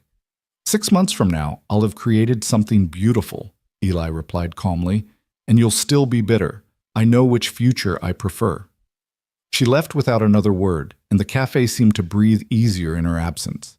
Keisha proved to be a revelation. She knew every regular's name, their favorite orders, their personal struggles. She trained new staff with patience and kindness. She turned the cafe from a place of transaction into a space of connection. You were wasted as a server, Eli told her one afternoon. You should have been running this place years ago. Sandra would never have promoted me. Said I was too friendly, that I wasted time talking to customers. Keisha laughed. Turns out talking to customers is exactly what this job should be. Turns out Sandra was wrong about a lot of things. 2 weeks after taking ownership, Eli finally made time to visit Henry's Park Avenue apartment. Anderson had arranged everything, but Eli had been avoiding it, afraid of what he might find, afraid of the weight of Henry's life, the responsibility of his legacy. But he couldn't avoid it forever. The apartment was massive, 4 bedrooms, floor-to-ceiling windows, the kind of space that existed in architecture magazines and other people's dreams. But it felt empty despite being full of furniture, artwork, decades of accumulated possessions. Eli wandered through rooms that echoed with loneliness. Henry's bedroom was stark. Just a bed, a nightstand, a single photograph of Maggie. The kitchen looked unused, as if Henry had stopped cooking the day she died. The living room was furnished but sterile, like a stage set for a life nobody was performing anymore. But the study? The study was different. Papers covered every surface. Legal pads filled with notes in Henry's shaky handwriting. Photographs arranged and rearranged, telling stories Eli didn't understand. And on the desk, in a place of honor, Ben's drawing in its expensive frame. Eli sat in Henry's chair and began reading the notes. They were letters, he realized. Letters Henry had written but never sent, addressed to people who disappeared from his life or never existed at all. One letter was addressed to Maggie. Eli hesitated, feeling like an intruder, but ultimately began reading. My darling Maggie, it's been 7 years and I still reach for you every morning. I still set 2 coffee cups out before remembering you're gone. I still see things I want to tell you about and turn to speak before the silence reminds me I'm alone. They say time heals. They're liars. Time just teaches you to carry the wound without showing it. Eli's vision blurred. He kept reading. I tried to die, Maggie. 3 times I tried to follow you because living without you felt like drowning in air. All the mechanics of survival, without any of the reasons for it. But I failed at dying like I failed at so much else. And then, by accident, I found the diner. Our diner transformed into something new, but still carrying echoes of what we built. And in that diner, I found a man who reminded me of you. Not in appearance, in spirit, in the way he saw people, really saw them, the way you always did. Eli had to stop reading. His tears were falling on the paper, smudging Henry's words. He found another letter, this one addressed to a daughter who'd never read it. Victoria, I don't know how to reach you anymore. Every conversation becomes a battle. Every interaction feels transactional. You want my money, but not my time. My estate, but not my stories. I look at you and wonder where the little girl went who used to climb into my lap and demand I read her one more chapter. When did you become so hard? Was it my fault, your mother's death, or just the inevitable corruption of time and disappointment? I'm leaving you money because that's what you want from me. But I'm leaving my heart to someone else, someone who reminds me that kindness still exists in this world. Eli spent hours reading these letters, confessions Henry had written to ghosts and strangers and the universe itself. Each one painted a picture of a man who'd had everything and lost the only thing that mattered. A man who'd spent 7 years preparing to die until he found a reason to care about what happened after he was gone. In the bottom drawer of Henry's desk, Eli found plans.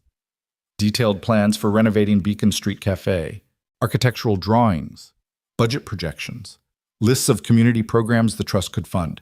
It was all there. Henry's vision laid out in meticulous detail, waiting for someone to execute it. And clipped to the front of the folder, a note in Henry's handwriting. For Eli, when you're ready to begin. Eli sat in that apartment until darkness fell over Central Park, surrounded by the carefully preserved remains of Henry Whitmore's life, and he made a promise to a man who couldn't hear it. "I'll do it right, Henry. I'll make it what you and Maggie dreamed. I'll turn that cafe into a place where lonely people find community, where struggling people find support, where everyone is treated like they matter. I promise." The city lights twinkled outside the windows, indifferent to promises and dreams, and the weight of legacies passed from one generation to the next. But Eli felt different. Felt like he'd been handed not just money, but purpose. Not just resources, but responsibility. He gathered up Henry's plans, turned off the lights, and locked the door on a life that had ended so his could truly begin. The subway ride home was crowded and uncomfortable, but Eli barely noticed. His mind was already racing ahead, planning, imagining, building something beautiful from the ashes of loss. When he got home, Ben was waiting up despite the late hour, drawing another picture at the kitchen table. "Where were you, Daddy?" "Visiting Mr. Henry's house, saying goodbye properly." "Did you tell him about the dog we're getting?" Eli smiled. "I did. He would have approved." "What's this?" Ben pointed to the folder of plans Eli had brought home. "This is how we're going to change the world, buddy, one cup of coffee at a time." Ben studied his father with those two wise eyes. "Are you happy now, Daddy? For real happy?" Eli pulled his son into his arms, holding him close. "Yeah, Ben. For the first time in a long time, I'm for real happy." And the incredible thing was that it was true. The renovation of Beacon Street Cafe began on a Monday morning that felt like the first day of creation. Eli stood on the sidewalk at dawn, watching contractors unload equipment, and felt the same nervous excitement he'd experienced the day Ben was born. That sense of bringing something new and precious into the world, knowing you were responsible for keeping it alive. "You sure about closing for a whole month?" Keisha asked, appearing beside him with 2 cups of coffee. "Some of the regulars are already complaining they don't know where to go for breakfast." "I gave everyone a list of other diners nearby, and I promised we'd reopen better than before." Eli accepted the coffee gratefully. "Besides, we can't do this halfway. Henry didn't do anything halfway. Henry also had $87 million. You're working with a fraction of that. A fraction of $87 million is still more money than I ever imagined having." Eli sipped his coffee, watching the sun paint the buildings across the street in shades of gold.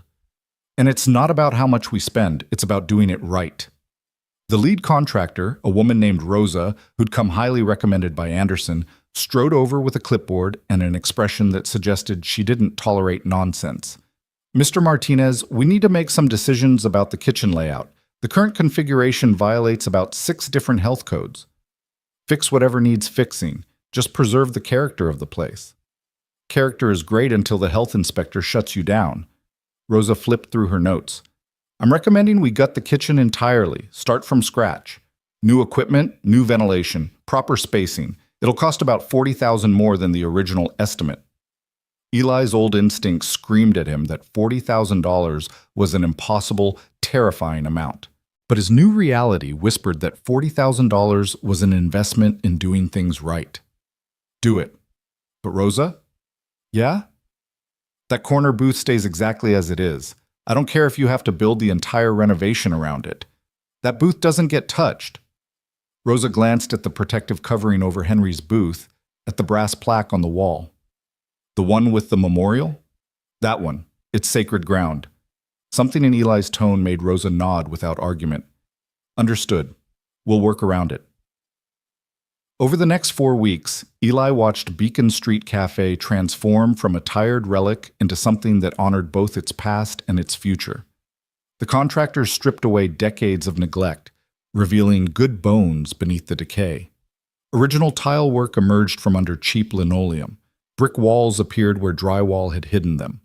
The space began to breathe again, remembering what it had been when Maggie first opened those doors.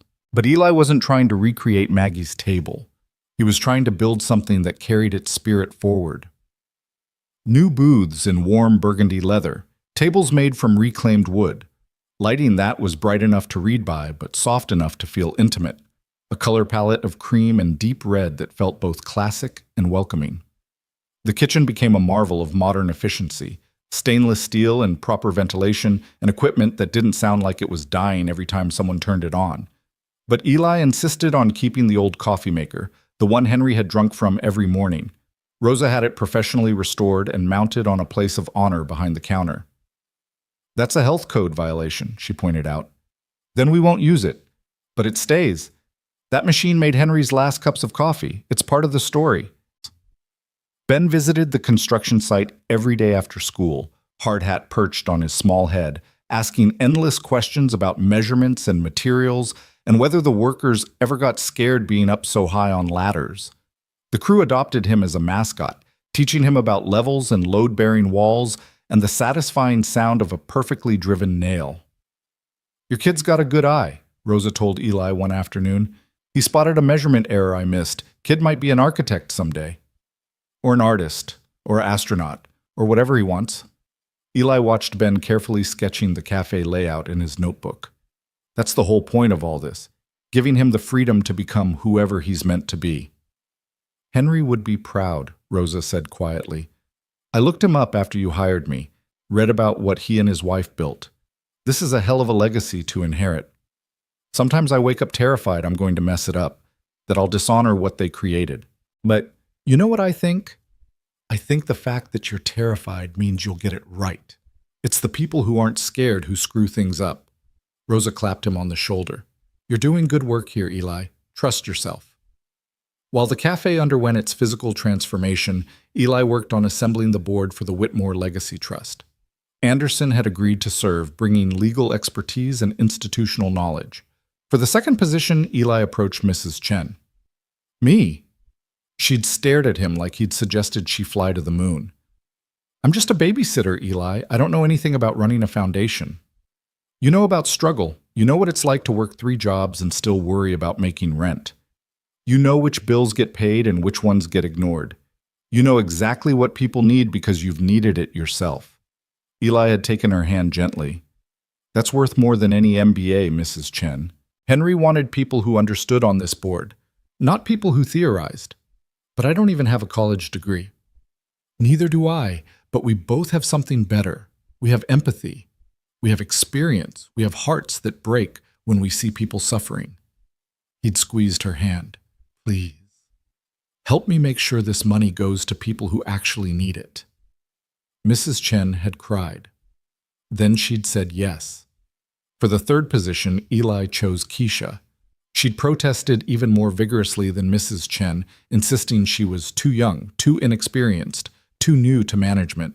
But Eli had been insistent. "You're 26 years old and you've been supporting your grandmother and 2 younger siblings since you were 18. You've made $1 stretch further than should be physically possible. You've worked jobs that treated you like you were disposable, and you never let it make you cruel." Eli had met her eyes steadily. "You're exactly who should be deciding how to help people, Keisha, because you know what help actually looks like." The first official meeting of the Whitmore Legacy Trust Board happened in the cafe's back office 3 weeks into the renovation. The space was cramped and smelled like fresh paint, but the 4 of them squeezed around a folding table with coffee and determination. "Okay," Eli said, feeling wildly out of his depth. "I guess we should start with what Henry wanted." He specified that the trust should focus on supporting single parents and small businesses, people who are working hard but can't quite make it over the finish line. "How much are we working with?" Mrs. Chen asked, pen poised over a notebook. Anderson consulted his tablet. "The trust currently holds $6 million in diversified investments. Conservative estimates suggest we can safely disperse about $300,000 per year without depleting the principal." The number hung in the air like a small miracle. $300,000 every year, forever. That could change a lot of lives, Keisha said softly. "It could change everything for about 60 families," Mrs. Chen calculated quickly, "if we gave $5,000 to each one. Or it could help 12 people really comprehensively," Anderson suggested. $25,000 each could cover debt, provide startup capital, create actual transformation. They debated for 2 hours, voices rising and falling with passion and disagreement and the messy work of trying to do good in a complicated world. Eli mostly listened, amazed at the intelligence and compassion in the room. These weren't wealthy philanthropists playing at charity. These were people who knew hunger and fear and desperation, trying to build a ladder for others to climb. Finally, Keisha said, "What if we did both? What if we had different grant levels? Small emergency grants for immediate crises, rent, medical bills, car repairs. Medium grants for people trying to start businesses or go back to school. And then a few large grants for comprehensive support, debt elimination, startup capital, the works. A tiered system, Anderson said approvingly. That's actually brilliant. It allows us to help more people while still providing transformative support where it's most needed. They spent the rest of the meeting hammering out details. Emergency grants up to $2,000, available within 48 hours of application. Development grants between $5,000 and $15,000 for education or business startup. Transformation grants of $25,000 for comprehensive support, limited to 5 recipients per year. How do we choose who gets what? Mrs. Chen asked. There are so many people who need help. We start with the people Henry would have seen, Eli said quietly. The invisible ones. The people working 2 jobs and still falling behind. The single parents who are 1 car repair away from disaster. The small business owners who can't get traditional funding because banks don't believe in them. He looked around the table. We find them and we help them. That's how we honor Henry. As word of the trust spread, applications began arriving. First a trickle, then a flood. Each one was a story of struggle and resilience, of people fighting against odds that shouldn't exist in the wealthiest country on earth. A single mother of 3 who'd been fired for missing work when her son got sick, now facing eviction. A veteran trying to start a landscaping business but lacking the capital for equipment. A teacher working nights at a convenience store to pay off student loans, dreaming of opening a tutoring center for low-income kids. A transgender woman trying to finish her degree while working full-time and fighting discrimination at every turn. Reading the applications broke Eli's heart and rebuilt it stronger. Each story reminded him of his own desperate months after Marie died, when every day was a battle against drowning and no help was coming. The board met twice a week to review applications. They argued, cried, laughed, and occasionally threw wadded paper at each other when disagreements got heated. But they always found consensus eventually, guided by a simple question. Would helping this person create ripples of good that extended beyond just them? Their first emergency grant went to a woman named Patricia whose car had died, threatening her ability to get to her 2 jobs. $2,000 bought her a used but reliable vehicle. She sent them a video message 2 weeks later, tears streaming down her face as she thanked them for saving her life. You don't understand, she'd said.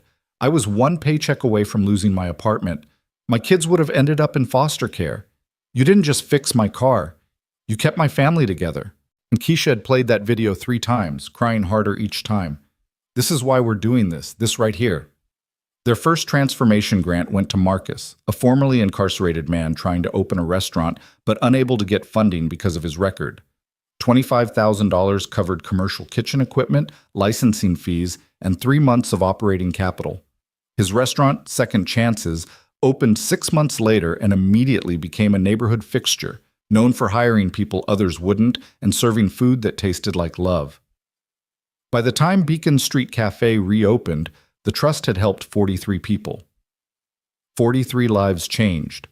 43 ripples spreading outward. The cafe's grand reopening happened on a Saturday morning exactly 2 months after Henry's death. Eli had insisted on the timing. Henry had loved Saturdays, the day Ben had colored with him, the day everything had changed.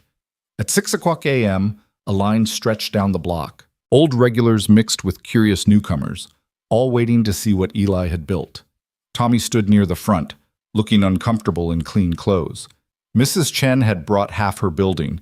Keisha's entire family had shown up for support.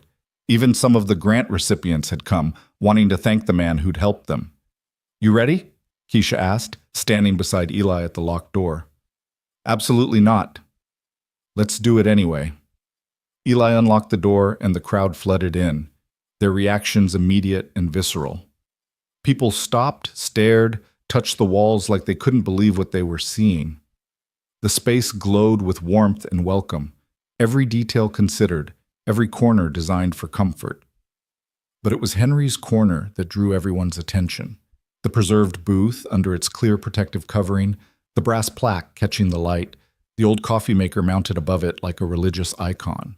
People approached it reverently, reading the inscription, understanding without being told that this was sacred space. Tommy was the first to speak, his voice rough with emotion. You really did it. You made it beautiful.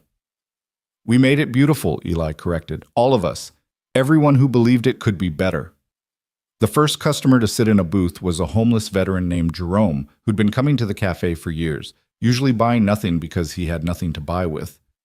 Eli approached him with a menu and a smile. Good morning, Jerome. What can I get you? Jerome shifted uncomfortably. I'm just getting warm. I'll leave when it gets crowded. You'll do no such thing. Breakfast is on the house today. For everyone. What would you like?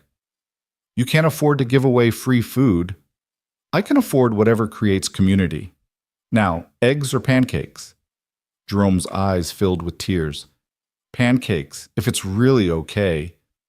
It's more than okay. It's exactly what this place is for. By noon, Eli had served 300 people. Some paid, some couldn't, all were welcomed exactly the same. The coffee was excellent, the food was honest, and the atmosphere hummed with the kind of energy that happens when people feel genuinely seen. Ben spent the day at Henry's corner, showing people his drawing that Henry had loved, telling anyone who'd listen about the old man who'd promised to teach him chess. An elderly woman sat with him for an hour, teaching him basic chess moves on a board she'd brought specifically for that purpose. Mr. Henry wanted you to learn, she said, so I'm teaching you for him. That's how we keep people alive, by finishing what they started. Victoria Whitmore Chase chose that moment to make her entrance. She swept through the door like a cold front, her designer clothes and hostile expression creating an instant bubble of space around her. Conversation didn't stop exactly, but it muted, people sensing conflict the way animals sense approaching storms. Eli saw her immediately, felt his stomach drop, forced himself to approach with professional courtesy. Ms. Whitmore Chase, welcome. Can I get you something? You can explain to me why my father left you everything. Her voice carried across the cafe, designed to shame. You're a nobody, a coffee pourer. What did you do to manipulate him? The cafe went silent. Every eye turned toward them. Eli kept his voice calm, gentle even. I didn't manipulate anyone. I just treated your father with kindness. I'm sorry if that's hard for you to understand. Kindness. She spat the word like a curse. You saw a vulnerable old man and you took advantage. You probably fed him sob stories about your dead wife and your poor little son, playing on his emotions. That's enough. Anderson had appeared from somewhere, his presence commanding immediate attention. Ms. Whitmore Chase, your father left a very clear will. He was evaluated by multiple physicians. His decisions were sound and legal. If you continue to harass Mr. Martinez, I'll be forced to pursue legal action against you for slander. He stole my inheritance. He inherited what your father chose to give him. There's a difference. Anderson's voice could have cut glass. Your father left you $5 million. Most people would consider that generous. Most people aren't his only child. That money should have been mine. This cafe should have been mine. Everything should have been mine. Why? The question came from Ben, who'd approached without anyone noticing. His 6-year-old voice cut through Victoria's rage like a knife through fog. Why should it be yours if you never visited him? Mr. Henry was lonely. He told me. He said his family didn't want him anymore. Victoria's face went white, then red. You don't know what you're talking about, child. I know Mr. Henry was sad until he met my dad. I know he smiled when we colored together. I know he said I made him happy. Ben's voice remained steady, carrying the terrible honesty of children. If you made him happy, he would have given you stuff. But you made him sad. So he gave it to people who made him happy instead. That's fair. The logic was so simple, so devastating, that Victoria had no response. She stood there, mouth working silently, rage and shame and grief warring across her features. You should leave, Eli said quietly. You're not going to find whatever you're looking for here. This isn't over, Victoria hissed. I will contest that will. I will prove he was manipulated. You'll waste your money on lawyers who'll tell you what Anderson already has, that you have no case. Eli felt surprisingly calm, surprisingly clear. Your father made his choice. He chose kindness over blood, connection over obligation, love over law. I'm sorry that hurts you. But I won't apologize for being kind to a lonely old man.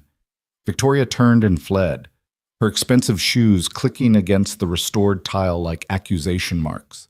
The door slammed behind her, and slowly conversation resumed. People returned to their meals, their coffee, their connections. Tommy approached Eli, looking uncomfortable. That took guts, standing up to her like that? It took honesty. That's different. Still, you could have backed down, let her have her tantrum. You didn't. Tommy paused, clearly wrestling with something. I owe you an apology for how I treated you before, for complaining about Henry. I was wrong. You were human. We all are. Eli extended his hand. Fresh start? Tommy shook it firmly. Fresh start. The rest of the day passed in a blur of faces and orders and moments of connection that reminded Eli why he was doing this. An elderly man who ordered the same thing Henry used to order, sitting in a different booth but looking equally lonely. A young mother who cried when Eli comped her meal after noticing her counting change to make sure she had enough. A teenager who sat doing homework for hours, clearly having nowhere else to go, whom Eli kept supplied with hot chocolate and gentle check-ins. By closing time, Eli's feet ached and his voice was hoarse, and his heart was so full it felt like it might burst. Keisha was counting the register while Ben slept in a booth, exhausted from his big day. We did it, Keisha said, looking up with a tired smile. We actually did it. We did. How's the till? We gave away about $800 in free food and still broke even. People tipped crazy amounts when they realized what you were doing. She showed him the tip jar, overflowing with bills. Most of this was from people who could barely afford to eat here. They wanted to contribute. Put it in the trust. If people want to contribute to helping others, we should honor that. The door chimed and Eli looked up, ready to tell whoever it was that they were closed. But it was Marcus from Second Chances, carrying 2 large containers that smelled incredible. Heard you were feeding the neighborhood all day, Marcus said with a grin. Figured you might be hungry. Made you my special lasagna and some garlic bread. Marcus, you didn't have to. You gave me $25,000 and a chance at a life I never thought I'd have. I can't pay that back, but I can feed you. He set the containers on the counter. Besides, we're family now. People who help each other are family. After Marcus left, Eli sat at the counter and ate lasagna that tasted like gratitude while Keisha finished closing and Ben slept peacefully in his booth. Through the window, he could see Beacon Street settling into evening, lights coming on in apartments above shops, people heading home after long days, the endless rhythm of the city. His phone buzzed. A text from Anderson. Henry's daughter withdrew her legal challenge. Her lawyer told her she had no case and would only embarrass herself further. Congratulations, the will is settled. Eli let out a breath he hadn't realized he'd been holding. It was over. Victoria couldn't take this away. The cafe was his. The trust was secure. Henry's legacy was safe. He looked at Henry's corner, at the brass plaque gleaming in the low light, and whispered, We did it, Henry. We're keeping it alive. We're making sure lonely people find connection. We're making sure everyone is seen. Somewhere in the universe, Eli imagined, Henry heard him. And maybe, just maybe, he smiled. The following week settled into a rhythm that felt like finally exhaling after holding your breath for years. Eli woke up without the desperate anxiety that had been his constant companion. He made Ben breakfast and actually ate with him instead of gulping coffee while running out the door. He walked Ben to school, kissed him goodbye, and headed to the cafe not because he'd be fired if he was late, but because he genuinely wanted to be there. The cafe became exactly what Henry had envisioned, a place where everyone belonged.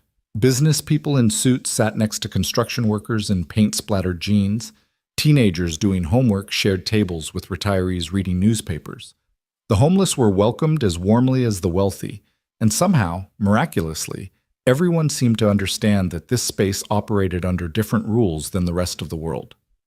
Eli hired carefully, looking for people who had Henry's gift of seeing others. A formerly homeless woman named Deshawn became the morning cook, bringing both skill and stories that reminded everyone where they'd come from. A college dropout named Jamie worked the counter with the kind of enthusiasm that came from finally finding a place that valued who you were over what you'd achieved. An elderly Vietnamese woman named Lan handled the baking, arriving at 4 o'clock a.m. to make pastries that tasted like love and patience. Each staff member had a story. Each had struggled. Each understood on a cellular level what it meant to be overlooked, underestimated, dismissed, and each brought that understanding to their work, creating an atmosphere of radical welcome that customers felt the moment they walked through the door. The trust continued its work, steadily helping people claw their way towards stability. They funded a single father's CDL training so he could get a better-paying truck driving job. They covered 3 months of rent for a woman escaping domestic violence. They bought equipment for a disabled veteran starting a handyman business. They paid for a teenager's college application fees when her school counselor said she wasn't college material. Each grant came with a handwritten note from Eli. Someone once helped me when I didn't know I needed it. Now I'm passing it forward. Use this to build something beautiful. One afternoon in late December, 3 months after the cafe reopened, Eli was restocking coffee beans when a well-dressed man in his 60s entered and stood staring at Henry's corner for a long time. Something about his posture, the weight in his shoulders, the sadness in his eyes, made Eli approach gently. "Can I help you with something?" The man started as if waking from a dream. "I'm sorry, I knew Henry. We were law partners for 30 years. I heard about what happened, what he did, and I had to come see." He gestured at the cafe. "This is remarkable. It's what he wanted, what he and his wife dreamed about." "Maggie," the man smiled sadly. "God, I loved her. We all did. When she died, Henry just disappeared. We tried to reach him, tried to help, but he'd built these walls we couldn't get through." He looked at Eli with something like wonder. "Somehow you got through. I didn't try to get through. I just treated him like a person." "That's all anyone wants, isn't it? To be seen as human." The man extended his hand. "I'm Robert Chen. I run a nonprofit that helps refugees resettle. I've been doing it for 20 years with barely enough funding to keep the lights on. I heard about your trust, about what you're trying to do, and I thought—" He trailed off, looking embarrassed. "You thought you'd apply for a grant," Eli finished. "Is that inappropriate? Coming here in person?" "It's perfect. Tell me about your work." They sat at Henry's corner. Eli couldn't think of a better place for the conversation, and Robert talked for an hour about families fleeing violence, about children who'd lost everything, about the desperate inadequacy of the systems meant to help. His passion was evident, his commitment unquestionable, his need genuine. "How much would change things for you?" Eli asked. "Honestly, $25,000 would be transformative. We could hire a full-time caseworker, expand our housing assistance program, provide better English classes." Robert's eyes were bright. "We could actually help people instead of just processing them through a broken system." "Consider it done." Robert blinked. "Just like that?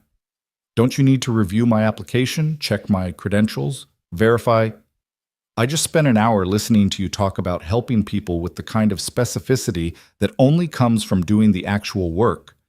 You knew about the 13-year-old girl who's struggling because the school system doesn't understand trauma. You knew about the grandmother raising 6 kids in a 1-bedroom apartment. You knew their names, Robert. That tells me everything I need to know." Eli smiled.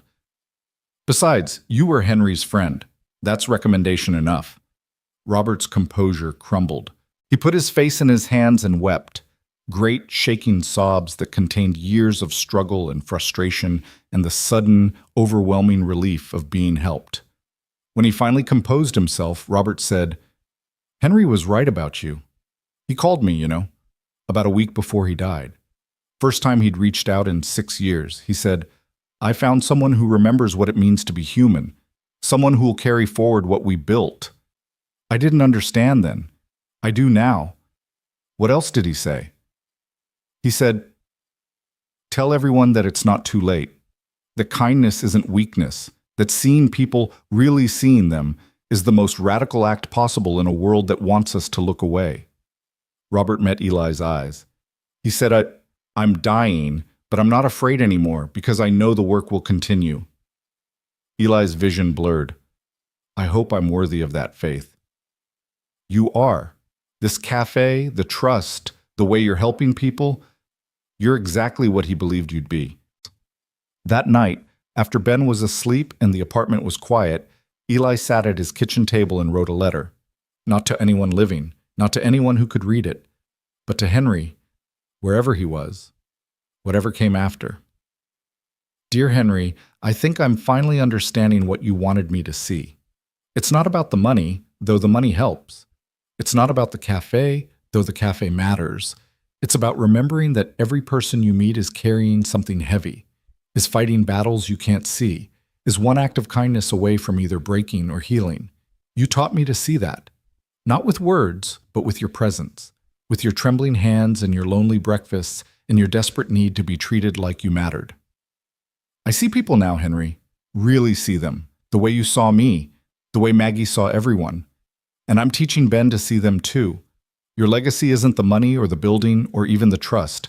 Your legacy is the gift of sight, the ability to look at someone and recognize their humanity. Thank you for seeing me. Thank you for trusting me. Thank you for changing my life by letting me change yours. I promise I'll keep seeing people. Every day.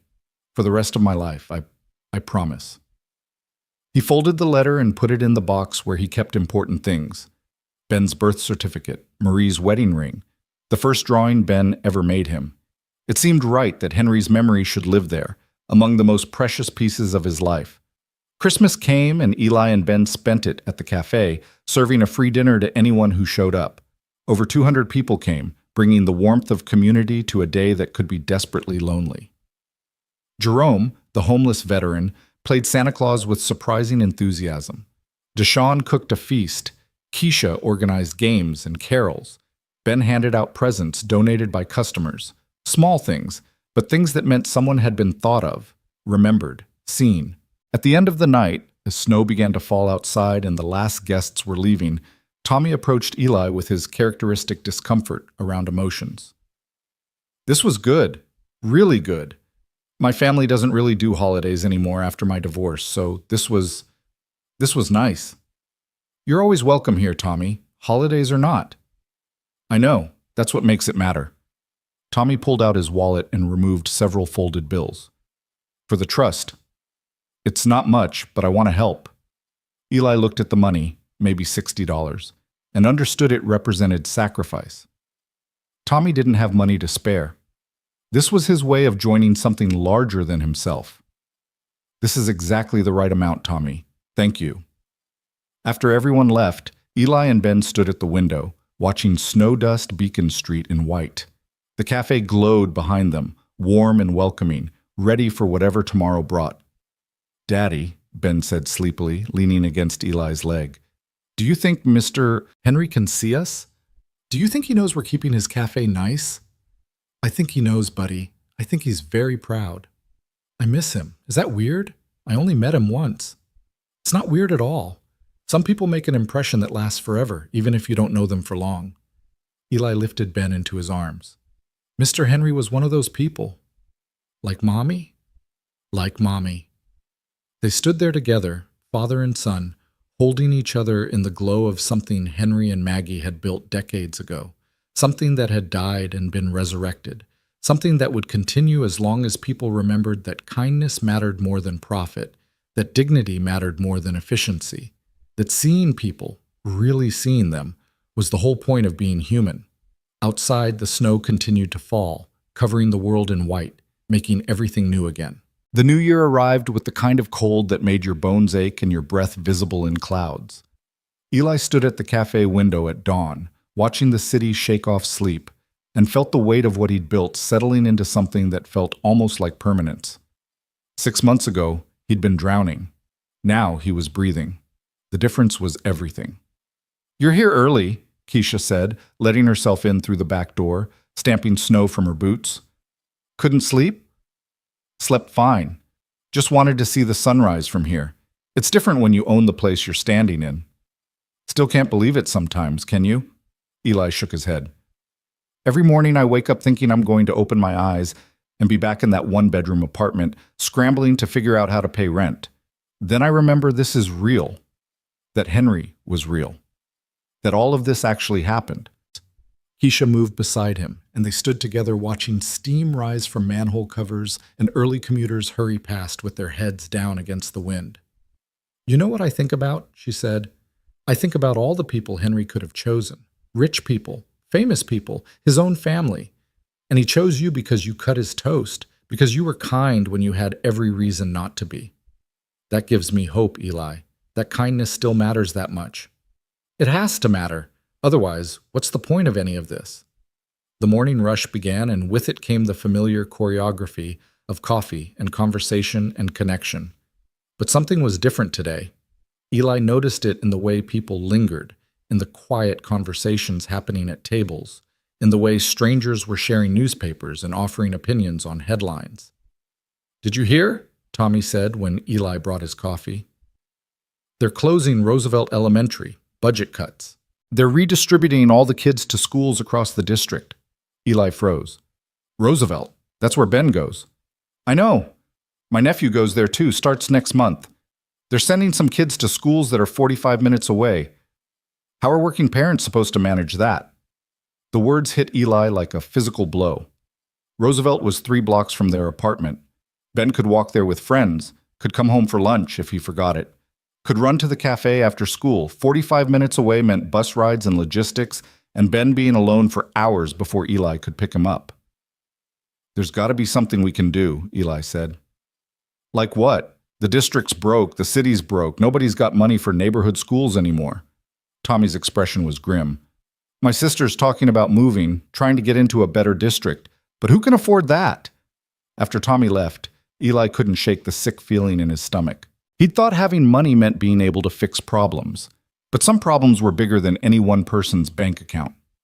Some problems required systems to change, and systems didn't change just because you wanted them to.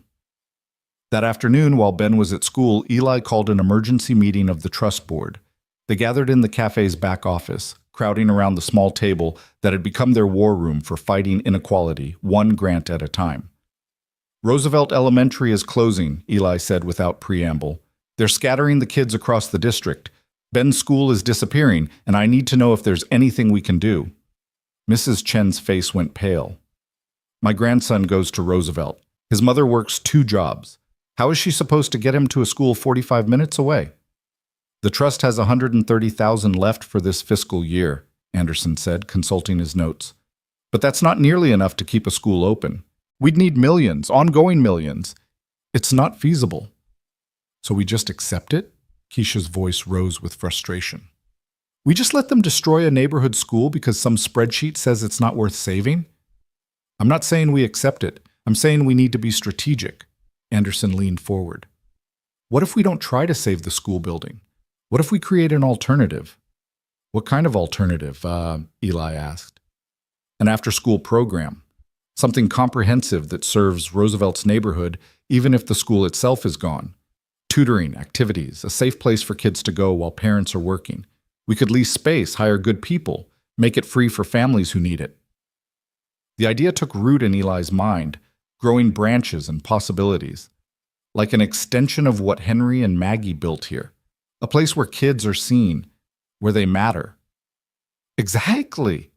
We couldn't replace a full school day, but we could provide crucial support, bridge the gap. Anderson was already making notes. With $130,000, we could run something small but meaningful for a year. After that, we'd need additional funding. "So we'd have 1 year to prove it works," Keisha said. 1 year to show the community this is worth fighting for." Mrs. Chen nodded slowly. "It's not everything, but it's something. And something is better than nothing." They spent 3 hours sketching out a plan. A program running from 2 p.m. to 7 p.m. on weekdays, giving working parents coverage when school let out, homework help from retired teachers, art and music programs, a meal component so kids weren't going home hungry, transportation support for families whose children were being sent to distant schools. "We'll call it Maggie's Place," Eli said, "after Henry's wife, after the woman who believed everyone deserved to be seen." "Maggie's Place," Keisha repeated, testing the name. "I like it. It feels right." Finding space proved easier than expected. The building next to the cafe had a vacant storefront, formerly a grocery that had closed 2 years earlier. The landlord, a woman in her 70s who remembered Maggie's table, agreed to a below-market lease when Eli explained what they were building. Maggie used to give my kids free lunch when my husband left and I couldn't afford to feed them, she said, eyes distant with memory. Every day for 6 months, she made sure they ate, never said a word about payment, just kept feeding them like it was the most natural thing in the world. She looked at Eli with fierce intensity.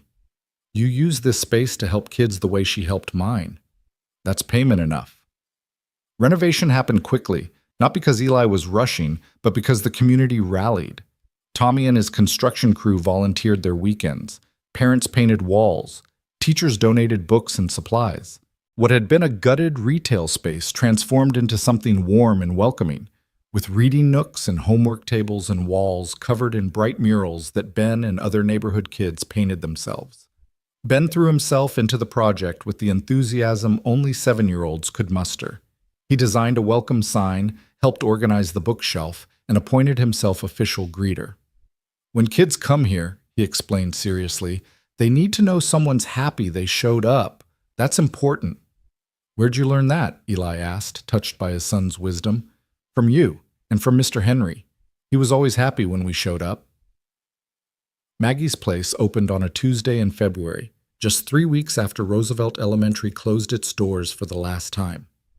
37 kids showed up that first day, bringing their fear and their hope and their desperate need for somewhere safe to exist. Eli had hired carefully for this, the same way he'd hired for the cafe. Ms. Patricia, a retired teacher who'd been denied her pension due to budget cuts, became the program director. 2 college students studying education ran tutoring sessions. Deshawn from the cafe provided snacks that met kids' nutritional needs while tasting like treats. And Mrs. Chen, who'd been watching neighborhood kids informally for decades, became the heart of the operation. The person who knew each child's name, their struggles, their dreams. That first week was chaos. Kids testing boundaries, parents uncertain whether to trust this new thing, logistics falling apart and being rebuilt in real time. Eli moved between the cafe and Maggie's place, like a man trying to be in 2 places at once, which was essentially what he was attempting. On Friday, when he was certain everything was about to collapse from the weight of impossible expectations, something shifted.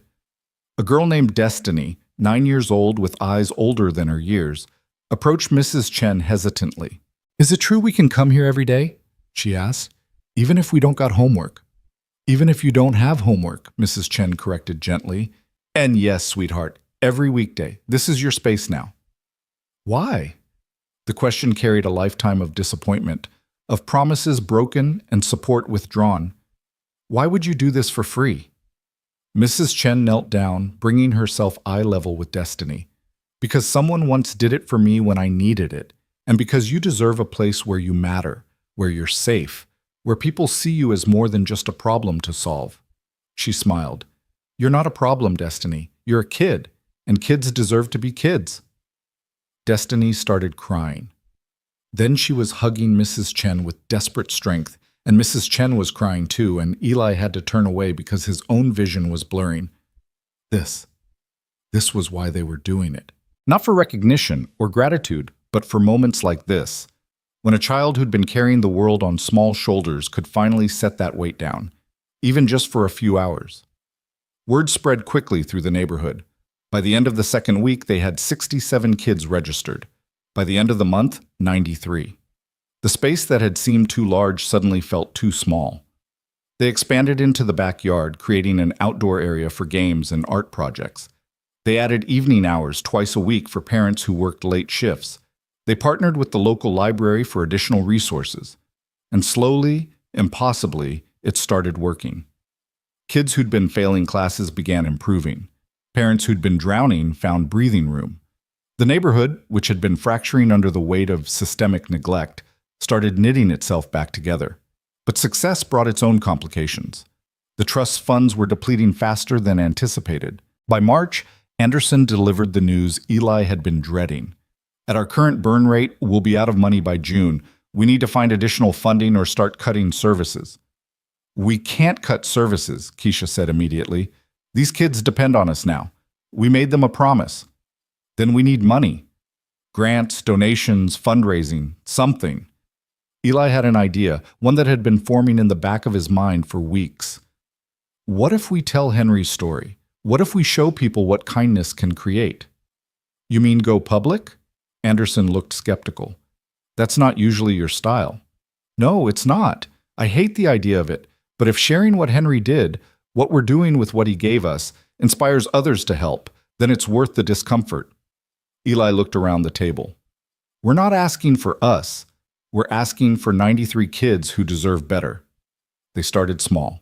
Eli wrote an essay about Henry, about cutting toast and building legacy, about how one old man's loneliness had transformed into community support for hundreds of people.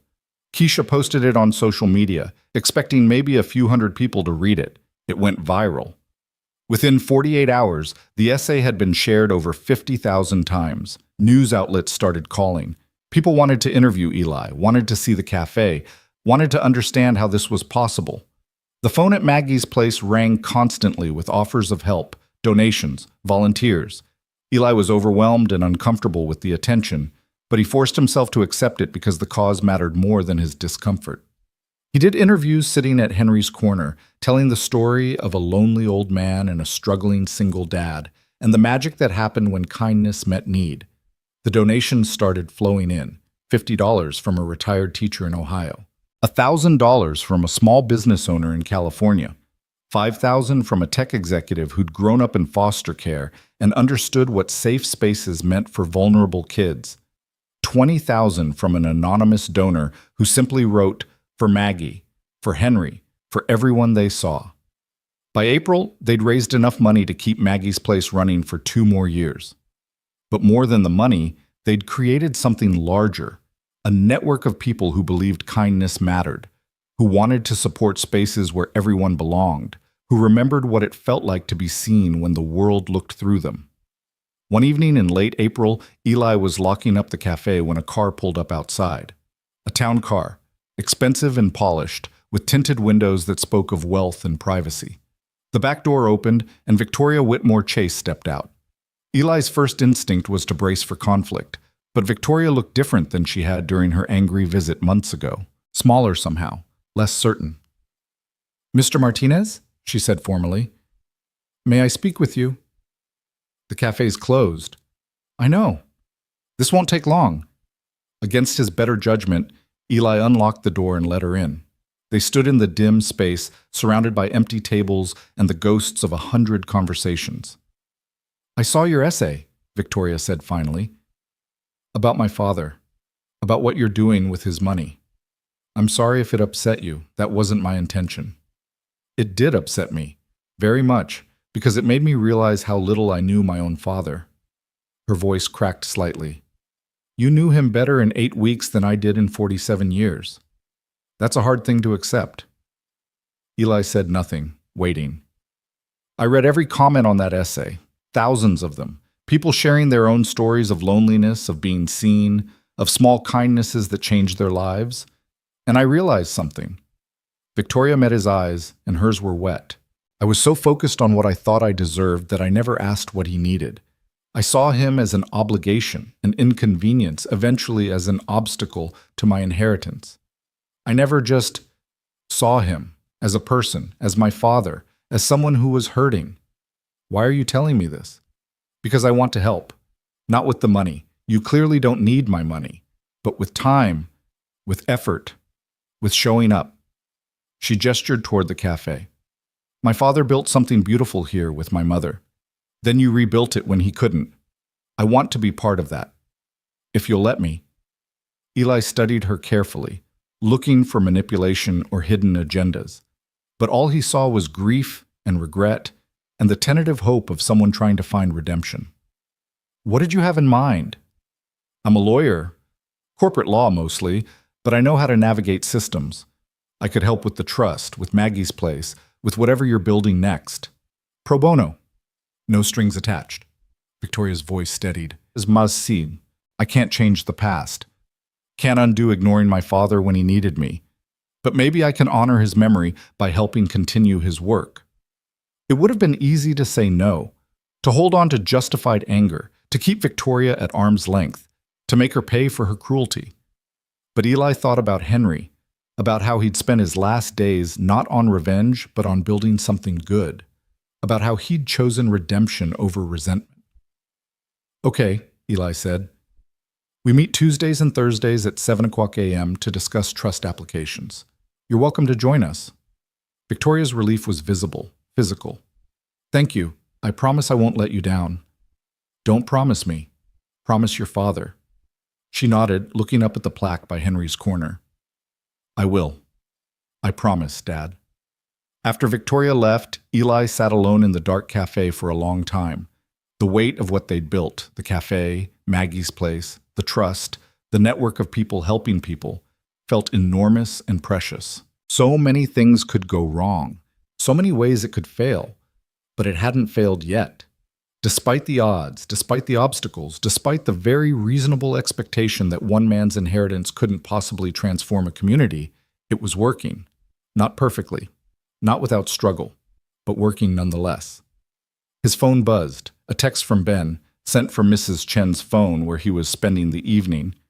"Dad, I got an A on my book report. Ms. Patricia helped me at Maggie's place. Can we celebrate with ice cream?" Eli smiled, typing back, "2 scoops. You earned it." Another text came through, this one from a number he didn't recognize. "Mr. Martinez, this is Jerome, the vet from the cafe. I wanted you to know I got approved for housing through a program your trust recommended me to. After 3 years on the streets, I'm going to have a home.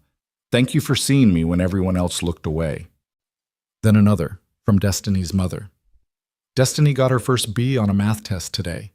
She hasn't passed math in 2 years. Whatever you're doing at Maggie's place, it's working. You're saving my daughter. Thank you." The messages kept coming, each one a story of small victories and incremental progress, and lives being changed in ways that were quiet but profound. Eli read them all, let himself feel the weight of them, the responsibility and the joy. This was what Henry had wanted, not gratitude or recognition, but results. People being helped, lives being changed, kindness creating ripples that extended outward in ways that couldn't be measured but could absolutely be felt. Eli finally left the cafe after midnight, walking home through streets that felt different now that he knew the stories behind the windows he passed. The woman in 3C who'd used a trust grant to finish her nursing degree. The family in 7B whose rent the trust had covered during a medical crisis. The teenager in 2F who'd found community at Maggie's place and stopped cutting herself because she finally felt seen. Every window held a story. Every story mattered. And somehow, impossibly, Eli had been given the resources to help write some of those stories toward happier endings. When he got home, Ben was already asleep on Mrs. Chen's couch, worn out from a day of being 7 and brilliant and loved. Eli carried him upstairs, tucked him into bed, and stood watching him sleep the way he'd done 1,000 times before. "Your Grandma Marie would be so proud of you," Eli whispered. "And Mr. Henry, too. You're growing up to be exactly the kind of person the world needs. Kind, thoughtful, willing to see people for who they are instead of what they can give you." Ben stirred slightly, mumbling something that sounded like, "Love you, Dad," before settling back into deep sleep. Eli thought about Henry in his final days, sitting in that corner booth, watching the world continue without him, feeling invisible and unnecessary. And then Ben sitting with him, coloring and talking and treating him like he mattered. One afternoon of attention from a 6-year-old had given Henry hope, had reminded him that connection was possible, had inspired him to use his death to create life for others. The butterfly effect of kindness was real. One cut piece of toast had saved Eli's life. One coloring session had restored Henry's will to matter. One inheritance had transformed a community, and all of it had started with the simple revolutionary act of seeing another person's humanity and responding to it. Eli walked to his bedroom, changed into pajamas, and lay down in a bed he actually owned in an apartment he could actually afford. Through the wall, he could hear their neighbor's television, the sound of distant sirens, the endless symphony of the city. But beneath all that noise, Eli heard something else. The echo of Henry's voice saying, "You're a good father." The memory of Maggie's dream of a place where everyone was family. The sound of 93 kids laughing at Maggie's place. The quiet gratitude of people whose lives had been touched by the trust. It sounded like purpose, like meaning, like exactly the kind of life Henry had wanted him to build. Eli closed his eyes and let himself feel, maybe for the first time since Marie died, genuinely at peace. Not because everything was perfect. It wasn't. Not because all problems were solved. They weren't. But because he was doing work that mattered with resources Henry had entrusted to him. And that was enough. More than enough. It was everything. In the morning, there would be more people to help, more challenges to face, more stories to hear and respond to. But tonight, Eli let himself rest in the knowledge that he'd honored Henry's gift, that he'd taken loneliness and transformed it into community, that he'd proven kindness wasn't weakness, but the strongest force in the world. Somewhere in the universe, Henry and Maggie were watching, and Eli hoped they were smiling. Summer arrived with the kind of heat that made the city shimmer and smell like hot asphalt and possibility. Eli stood at the cafe window watching children stream out of Maggie's place with popsicles and artwork, their laughter cutting through the humid air like music. A year had passed since Henry's death. 365 days of building something from the ashes of loneliness and grief. "Hard to believe it's been a year," Keisha said, appearing beside him with 2 glasses of iced tea. "Feels like yesterday and forever ago at the same time. Time's weird like that. The important moments stretch and compress until you can't tell if they happened last week or last lifetime." Eli accepted the tea gratefully. "You ever wonder what Henry would think if he could see all this?" "I think he'd tell you to stop wondering and keep working," Keisha smiled. "He wasn't much for sentiment when there was still work to do." She was right. The trust had helped over 200 people now. Maggie's place served 143 kids daily. The cafe had become a neighborhood institution where everyone from CEOs to construction workers sat elbow to elbow sharing coffee and stories. But there was always more to do, more people to help, more loneliness to combat. Victoria had become an unexpected ally in the work. She showed up for every meeting, handled legal complications with ruthless efficiency, and volunteered at Maggie's place twice a week. Eli watched her read to children with a tenderness she'd probably forgotten she possessed, saw her learn her father's gift of seeing people, and understood that redemption was possible for anyone willing to do the hard work of change. "My father would have liked you," Victoria told Destiny one afternoon, helping the girl with homework. "You remind me of him, actually. Stubborn, smart, determined not to let the world tell you who you're supposed to be." "Did you like your dad?" Destiny asked with the bluntness of children who hadn't learned to soften difficult questions. Victoria was quiet for a long moment. "I loved him, but I didn't always show it. I was so busy being angry about what I thought he owed me that I forgot to just be his daughter. That's my biggest regret, that I can't tell him I'm sorry, that I finally understand what mattered." "You could tell him anyway," Destiny suggested. "My mom says people who died can still hear us if we talk to them real loud in our hearts." "You think so?" "I know so. I tell my grandma stuff all the time, and I know she hears me because I feel different after. Like she answered even though I can't hear her words." Victoria's eyes glistened. "Thank you, Destiny. I think I'll try that." Later, Eli found Victoria sitting at Henry's corner, her hand pressed against the protective covering, lips moving in silent conversation. He didn't interrupt. Some conversations were meant to be private, even when they happened in public spaces. Ben had grown in that year too, his 7-year-old wisdom deepening into something that sometimes took Eli's breath away. He volunteered at Maggie's place every afternoon, appointed himself welcome committee, and seemed to instinctively know which kids needed extra attention. He'd inherited Henry's gift, Eli realized. The ability to see people's pain and respond to it without making them feel fragile or broken. "There's a new kid coming tomorrow," Ben told Eli one evening over dinner. "Miss Patricia said his name is Marcus, and he just came from foster care and he's scared. I'm going to make sure he knows we're nice." "That's very thoughtful of you, buddy. Mr. Henry made me feel safe when I was scared. Now I get to do that for other kids." Ben said it simply, like it was the most obvious thing in the world. "That's how it works, right? People help us, then we help other people, and it keeps going forever?" "That's exactly how it works. Henry understood that. Your mom understood that. Now you understand it too. When I grow up, I'm going to do what you do, help people and make places where everybody belongs." Eli's throat tightened. You're already doing that, Ben. Age doesn't matter. Heart does. The trust board meetings had evolved into something larger than just grant distribution. They'd become strategy sessions for tackling systemic issues that kept people trapped in poverty. Mrs. Chen had become fierce about education access. Keisha focused on workforce development. Victoria handled policy advocacy. Anderson managed the financial sustainability. And Eli held the center, making sure they never forgot that every application represented a human being with a story that mattered. We need to talk about scaling, Anderson said at their August meeting. We've proven the model works. Maggie's Place is thriving. The grants are changing lives. But we're still only helping people in this neighborhood. What if we expanded? Expanded how? Eli asked, feeling both excited and terrified by the implications. Other neighborhoods? Other cities, eventually. We could franchise the model, provide funding and training for communities that want to build their own version of what we've created here. That would require millions, maybe tens of millions. We don't have that kind of money. Not yet.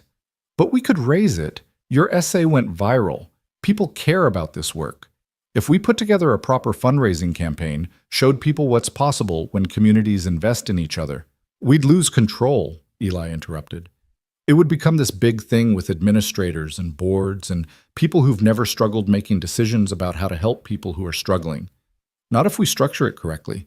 Not if we maintain the core principle that people with lived experience lead the work. Anderson leaned forward. Eli, what you've built here is revolutionary. It's proof that kindness scales, that community care works, that investing in people pays dividends that can't be measured in dollars, but absolutely change the world. Don't you want that for more than just this neighborhood? The question haunted Eli for weeks. Did he want to expand? Could he expand without losing the intimacy and authenticity that made this work effective? Was it selfish to keep something good small when it could be large? Or was it wise to protect what worked rather than risk destroying it through growth? He found himself talking to Henry's Corner late at night when the cafe was empty and the city was as quiet as it ever got. I don't know what to do, he'd say to the empty booth. You gave me this responsibility, but you didn't give me a roadmap. How do I know if I'm making the right choice? The booth never answered, of course, but sometimes, in the silence, Eli felt something like clarity. Henry hadn't left him a roadmap because there wasn't one. There was just the work, messy and complicated and requiring constant judgment calls that had no perfect answers. In September, something happened that made the decision for him. A mother from across the city showed up at the cafe with her 2 children, looking desperate and determined in equal measure. I read about what you do here, she said. About Maggie's Place, about the trust, about how you help people. My kids got redistributed to a school an hour away when their school closed. I'm working double shifts trying to keep us housed and fed, but I can't be there when they get home. They're alone from 3 to midnight every day. They're 7 and 9. That's not safe, but I don't have options. Eli's heart broke. I wish I could help, but Maggie's Place only serves this neighborhood. We don't have the capacity. See, then help me start one in my neighborhood. Please. I'll do the work. I'll find the space, recruit the volunteers, handle the logistics. I just need someone to show me how, and maybe some startup funding. Her voice cracked. My babies deserve what your kids have. A safe place. People who see them. I'm begging you. Eli looked at this mother, at her exhaustion and her fierce love and her refusal to accept that her children mattered less than his, and he knew. Anderson was right. This couldn't stay small when the need was so large. When there were mothers like this in every neighborhood, fighting battles that shouldn't exist, desperately trying to protect their children from a system designed to fail them. What's your name? He asked. Sharon. Sharon Davis. Sharon, I'm going to help you, not with advice or a small grant, but with everything. Space, funding, training, support. We're going to build a Maggie's Place in your neighborhood, and then we're going to help other neighborhoods build their own. Because you're right. Your children deserve exactly what ours have. Everyone's children do. Sharon started crying. Then she was hugging him with the desperation of someone who'd been drowning and finally found something solid to hold on to. Thank you. God, thank you. The board approved the expansion plan unanimously. They created a new entity, the Maggie's Table Foundation, dedicated to supporting community-driven programs that provided safe spaces and wraparound services for vulnerable children. Sharon became their first partner, with Eli and the team providing training, funding, and ongoing support. The second Maggie's Place opened in Sharon's neighborhood in November. Then a third in the Bronx in January, started by a retired firefighter who'd lost his grandson to gang violence and wanted to create alternatives for kids being recruited by the streets. Then a fourth in Queens, led by an immigrant community determined to support their working parents. Then a fifth, sixth, seventh. Each location was unique, shaped by its community's specific needs and cultural context. But they all shared core principles: radical welcome, dignity for everyone, programs designed by people who'd lived the struggles they were addressing, and the absolute conviction that every person who walked through their doors mattered. The work was exhausting and exhilarating in equal measure. Eli found himself traveling between locations, troubleshooting problems, training new leaders, raising funds, and constantly fighting the temptation to control everything himself. Letting go was hard. Trusting others to carry the vision was harder, but it was also necessary if this thing was going to grow beyond what one man could manage. Ben came with him sometimes, observing with those wise eyes, asking questions that cut to the heart of complicated issues. Why do some places have more money than others? He'd ask. Or, if everyone knows kids need safe places, why don't they just make them?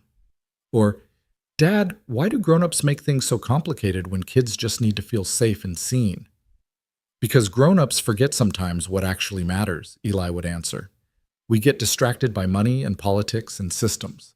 But you're right, it's not complicated. Kids need safety, love, and the feeling that they matter. Everything else is just logistics. By March, 18 months after Henry's death, the foundation supported 23 locations serving over 3,000 children. The cafe had become the flagship, the original location where it all started, still operating on the principles Henry and Maggie had established decades ago. Henry's corner remained sealed, a reminder of where this all began, with one lonely old man and one kind gesture. The trust continued its work too, now supporting not just individuals but entire programs. They funded a mobile health clinic serving underserved neighborhoods. They backed a legal aid project helping families fight unjust evictions. They supported a job training program run by formerly incarcerated people who understood the barriers to employment from experience. Every grant proposal was evaluated by people who'd lived the struggles they were trying to address. Every program was required to center dignity and humanity above efficiency or metrics. And every recipient was reminded of the same thing Eli told them all. Someone helped me when I needed it. Now I'm helping you. Someday, you'll help someone else. That's how we change the world. One act of kindness at a time, multiplied by millions. On a warm evening in late April, exactly 2 years after Henry's death, Eli organized a memorial gathering at the cafe. Everyone came, the regulars who'd known Henry, the staff who'd been transformed by his legacy, the grant recipients whose lives had been changed, the children from Maggie's Place who'd never met him but benefited from his vision. Victoria brought flowers, white roses, Henry's favorite. She placed them by his booth with shaking hands. "Thank you, Dad," she whispered, "for teaching me what matters, for giving me a chance to be better, for loving people so completely that your love outlived you." Jerome, the veteran, spoke about how Henry used to sit in the same booth for hours, and how he'd never felt judged, only seen. "He looked at me like I was a person, not a problem. That kept me alive some days. Knowing one person saw me as human." Tommy talked about learning from Henry that kindness wasn't weakness, but the strongest force in existence. "I used to think being tough meant being hard. Mr. Whitmore taught me that real strength is staying soft in a world that wants to make you cruel." Mrs. Chen cried, telling the story of her grandson, now thriving at Maggie's Place, learning that he mattered in a world that often suggested otherwise. "Henry gave my family hope, not with money, though that helped, but with the example of believing that ordinary people could do extraordinary things if given the chance." When it was Eli's turn to speak, he stood at Henry's corner with Ben beside him, looking out at a room full of people whose lives had been touched by one old man's decision to leave his legacy to kindness rather than blood. Henry Whitmore was lonely, Eli began. He was grieving. He was invisible to most of the world, just another elderly man taking up space. But he was also brilliant and kind and capable of seeing possibilities that others missed. He looked at a broke single dad struggling to cut his toast and saw someone who might carry forward his wife's dream. He looked at a 6-year-old boy's crayon drawing and saw hope for the future. He looked at a failing cafe and saw a community center. He looked at his own death and saw an opportunity to create life for others. Eli's voice grew stronger. 2 years ago, I was drowning, working 2 jobs, buried in debt, terrified I was failing my son, unable to see any way forward. Then Henry came into my life, not with grand gestures or instant solutions, but with small, consistent acts of recognition. He saw me, really saw me, and that changed everything. Ben tugged Eli's hand, and Eli lifted him up so he could speak into the microphone. Mr. Henry was my friend, Ben said with 7-year-old solemnity. He was sad, but then he wasn't sad anymore because we loved him. Now he's gone, but we keep loving him by loving other people. That's what he wanted. That's what makes him happy in heaven.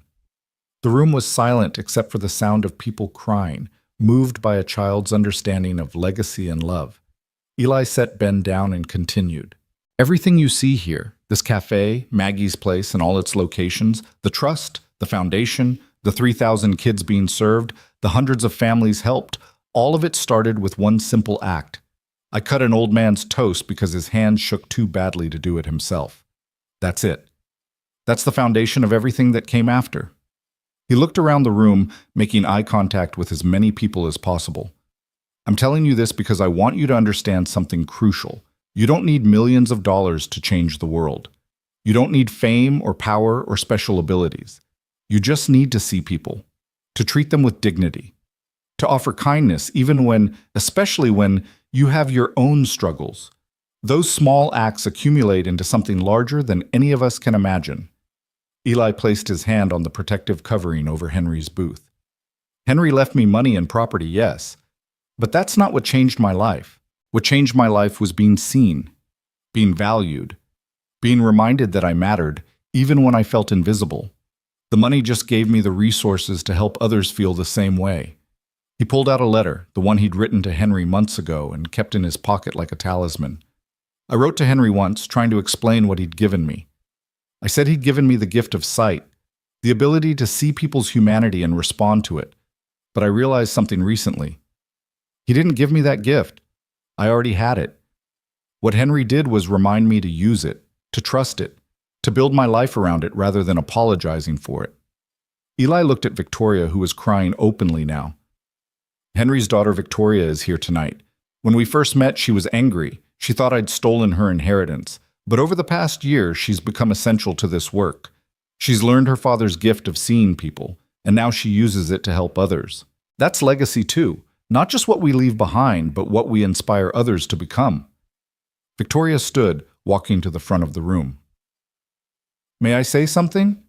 Eli nodded, stepping aside. Victoria's voice was thick with emotion, but steady. My father died thinking I didn't love him, and the terrible truth is, I'd stopped showing it long before he died. I was angry he wouldn't die faster so I could have his money. I'm not proud of that. I'm ashamed of it. But I'm sharing it because I want you to understand what Eli and this work have taught me. She looked around the room. It's never too late to change. Never too late to start seeing people instead of using them. Never too late to choose kindness over cruelty, connection over isolation, love over resentment. My father gave me $5 million I didn't deserve, but Eli gave me something worth more, a chance to become someone my father would have been proud of. Victoria turned to Henry's corner. I love you, Dad.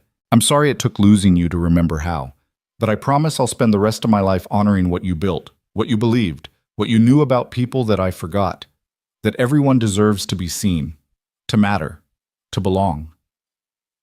The gathering continued late into the night, with stories and laughter and tears and the kind of community that forms when people united by shared values come together to celebrate what matters. Children played while adults talked. Strangers became friends. And throughout it all, Henry's corner stood as a reminder that loneliness could be transformed into connection, that grief could become purpose, that one person's death could give life to thousands. At midnight, after everyone had left, Eli stood alone in the cafe doing what had become ritual, talking to Henry's memory in the quiet. "We did it, Henry. We made it work. The cafe is thriving. Maggie's place is growing. The trust is helping hundreds of people. Your legacy is alive and expanding and touching lives you never could have imagined." Eli pressed his hand against the booth's covering. "I hope wherever you are, you know you mattered, that your life made a difference, that the lonely old man drinking coffee in the corner transformed into something beautiful and permanent and redemptive." He thought he felt something then. Not supernatural, just the weight of connection across time, the sense that love and kindness and recognition echoed forward in ways that couldn't be measured but absolutely mattered. The next morning, Eli woke to find Ben already dressed and eating breakfast. "Big day today, Dad. It's career day at school, and I'm going to tell everyone about what we do, about helping people and making places where everybody belongs." "Sounds perfect, buddy. What are you going to say?" "I'm going to tell them about Mr. Henry, about how he was lonely and you were kind, and then magic happened. Not real magic with wands and stuff, but the kind that's real, where being nice to people makes good things happen." Ben's face was serious. "And I'm going to tell them they can do magic too. They just have to see people and be kind. That's all it takes." Eli pulled his son into a hug, overcome with pride and love and gratitude for this child who understood the lesson Henry had died teaching. "You're absolutely right. That's exactly all it takes." They walked to school together, hand in hand, and Eli felt the full weight of what the past 2 years had brought. He'd gone from drowning to breathing, from invisible to seen, from desperate to purposeful. He'd transformed a cafe, launched a foundation, helped thousands of people, and most importantly, taught his son that kindness wasn't optional or nice to have, but essential and revolutionary. After dropping Ben off, Eli headed to the cafe. The morning rush was in full swing, with Keisha managing the counter, Deshawn cooking with her usual grace, and Jamie greeting regulars like they were family. The space hummed with the energy of community, of people choosing to start their day in a place where they knew they'd be treated with dignity. A new customer entered, an elderly woman who looked lost and uncertain. Eli watched as Jamie immediately approached her with a warm smile. "Good morning, ma'am. First time here? Let me show you our menu and find you a comfortable seat." The woman's face transformed, suspicion melting into relief. "I just moved to the neighborhood, don't know anyone yet, saw your cafe and thought maybe—" "You thought right. This is exactly where you're supposed to be." Jamie guided her to a booth near the window. "Coffee's on the house for your first visit. Welcome to the family." Eli smiled, watching the interaction. This was it. This was what Henry had wanted. Spaces where loneliness came to die, where strangers became family, where everyone was treated like they mattered because they did. His phone buzzed. A text from Anderson. "Just closed the deal on funding for 10 more Maggie's Place locations. Also, someone wants to write a book about Henry and what you've built. Interested?" Eli thought about it. A book would mean more attention, more scrutiny, more pressure. But it would also mean Henry's story reaching more people. It would mean inspiring others to see the lonely people in their own lives. It would mean multiplying the impact of one old man's decision to leave his legacy to kindness. He typed back, "Only if we donate all proceeds to the foundation, and only if it's clear this isn't about me. It's about what's possible when we choose to see each other." Anderson's response was immediate. "Perfect. That's exactly what Henry would have wanted." Eli pocketed his phone and moved through the cafe, refilling coffee, clearing tables, and stopping to chat with regulars who'd become friends. This was his life now, not perfect, not without struggle, but meaningful in ways he'd never imagined possible. At Henry's corner, the new woman sat alone, sipping her coffee and watching the cafe with wonder. Eli approached her gently. "How's everything? Coffee okay?" "It's wonderful. I haven't felt this seen in a long time. Since my husband died, actually. Everyone looks through me like I'm already a ghost. I understand that feeling. I've been invisible too. This cafe exists to make sure nobody stays invisible if they don't want to be." "Who created this place?" It's special, different from anywhere else I've been. Eli looked at the plaque on the wall. A man named Henry Whitmore and his wife Maggie. They believed everyone deserved dignity and welcome. They built a place where that belief became reality. Then Henry passed that belief on to me, and now we're all working to keep it alive. The woman's eyes filled with tears. I wish more places were like this. I wish the whole world was like this. Maybe it can be. One cafe, one program, one kind act at a time. Eli smiled. What's your name? Dorothy. Welcome, Dorothy. I'm Eli. You're family now. As Eli walked away, he heard Dorothy whisper, Family. I'm family. The word carried so much weight, so much hope, so much desperate need to belong. The day continued its rhythm, and Eli lost himself in the work. The beautiful, difficult, essential work of creating spaces where people mattered. When Ben arrived after school, bursting with excitement about career day, Eli listened to him describe telling Henry's story to his classmates with such passion that his teacher cried. And then everyone wanted to know how they could help, Ben said excitedly. So I told them they could be kind to the lonely kids at school, that they could share their lunch with someone who looks hungry, that they could invite the kid who sits alone to play with them. Small stuff like Mr. Henry taught us. That's not small stuff, buddy. That's everything. That evening, the trust board met to review applications. They'd received over 300 that month, each one a story of struggle, a plea for help, a reminder that the need was endless, but so was the capacity for compassion if people chose to exercise it. They approved 42 grants that night, a single mother getting her GED, a disabled veteran starting a landscaping business, a transgender teenager needing money for college application fees, a family escaping domestic violence needing first and last month's rent, an immigrant community center needing funds for citizenship classes. On, each story different but united by the common thread of people fighting to survive and occasionally even thrive in a system designed to make both nearly impossible. 23,000 people helped so far, Anderson announced, across grants, Maggie's Place locations, cafe services, and indirect impact. 23,000 lives touched because Henry Whitmore decided to leave his money to kindness rather than blood. The number was staggering, 23,000, and growing every day. After the meeting, as everyone was leaving, Victoria lingered. Eli, can I tell you something?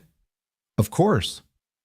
I visit my father's grave every Sunday now. I tell him about the work, about the people we're helping, about how I'm finally becoming someone he could be proud of.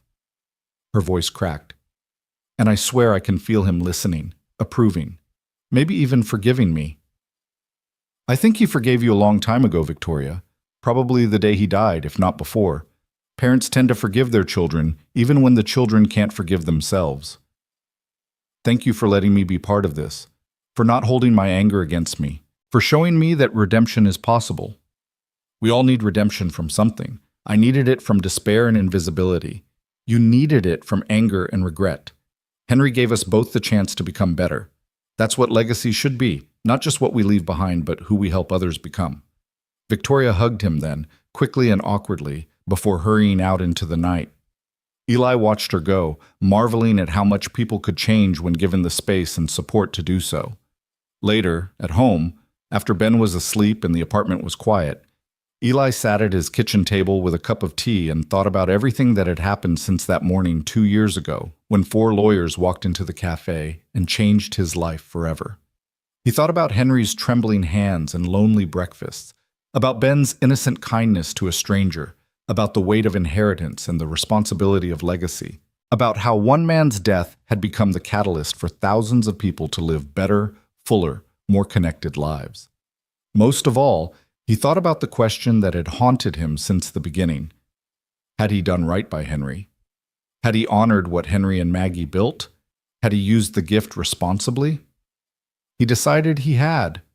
Not perfectly. There had been mistakes and missteps and moments of doubt. But overall, yes. He'd taken loneliness and transformed it into community. He'd taken money and transformed it into dignity. He'd taken one old man's desperate need to matter and transformed it into a network of support that proved everyone mattered. Eli pulled out a piece of paper and began writing. Not to Henry this time, but to everyone who'd come after. The future leaders of Maggie's Place locations, the future recipients of trust grants, the future people who'd sit in Henry's corner feeling invisible and desperate. To whoever reads this, he wrote, you matter. Your struggles are real. Your pain is valid. Your need for connection is fundamental and human.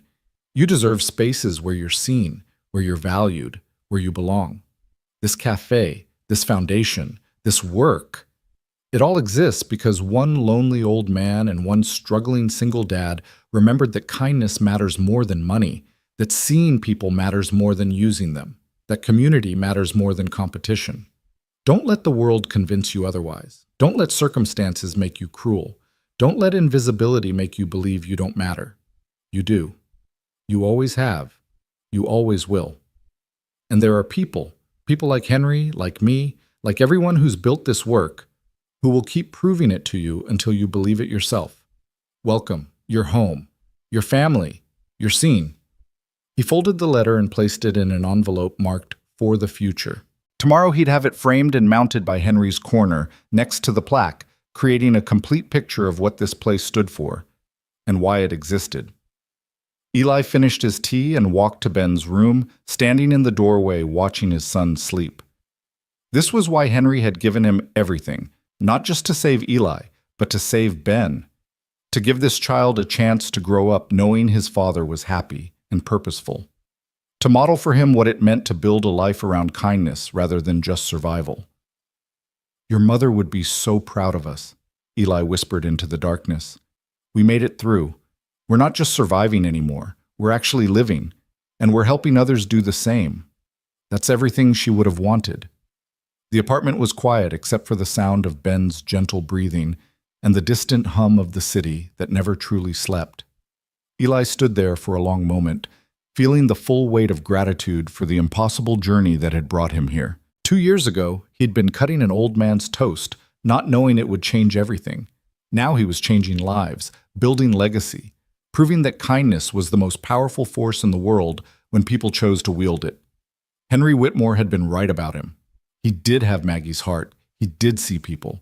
He could carry the work forward, and he would.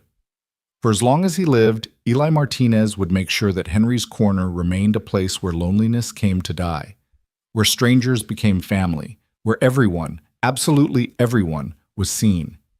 That was the promise he'd made to a man who'd changed his life by recognizing his humanity, and it was a promise he intended to keep forever. In the morning, the cafe would open again. Children would fill Maggie's Place. The trust would review more applications. The foundation would expand to new neighborhoods. The work would continue, endless and essential and beautiful. But tonight, Eli let himself rest in the knowledge that he'd honored Henry's gift, that he'd transformed loneliness into love, that he'd proven, beyond any doubt, that seeing people, really seeing them, was the whole point of being human.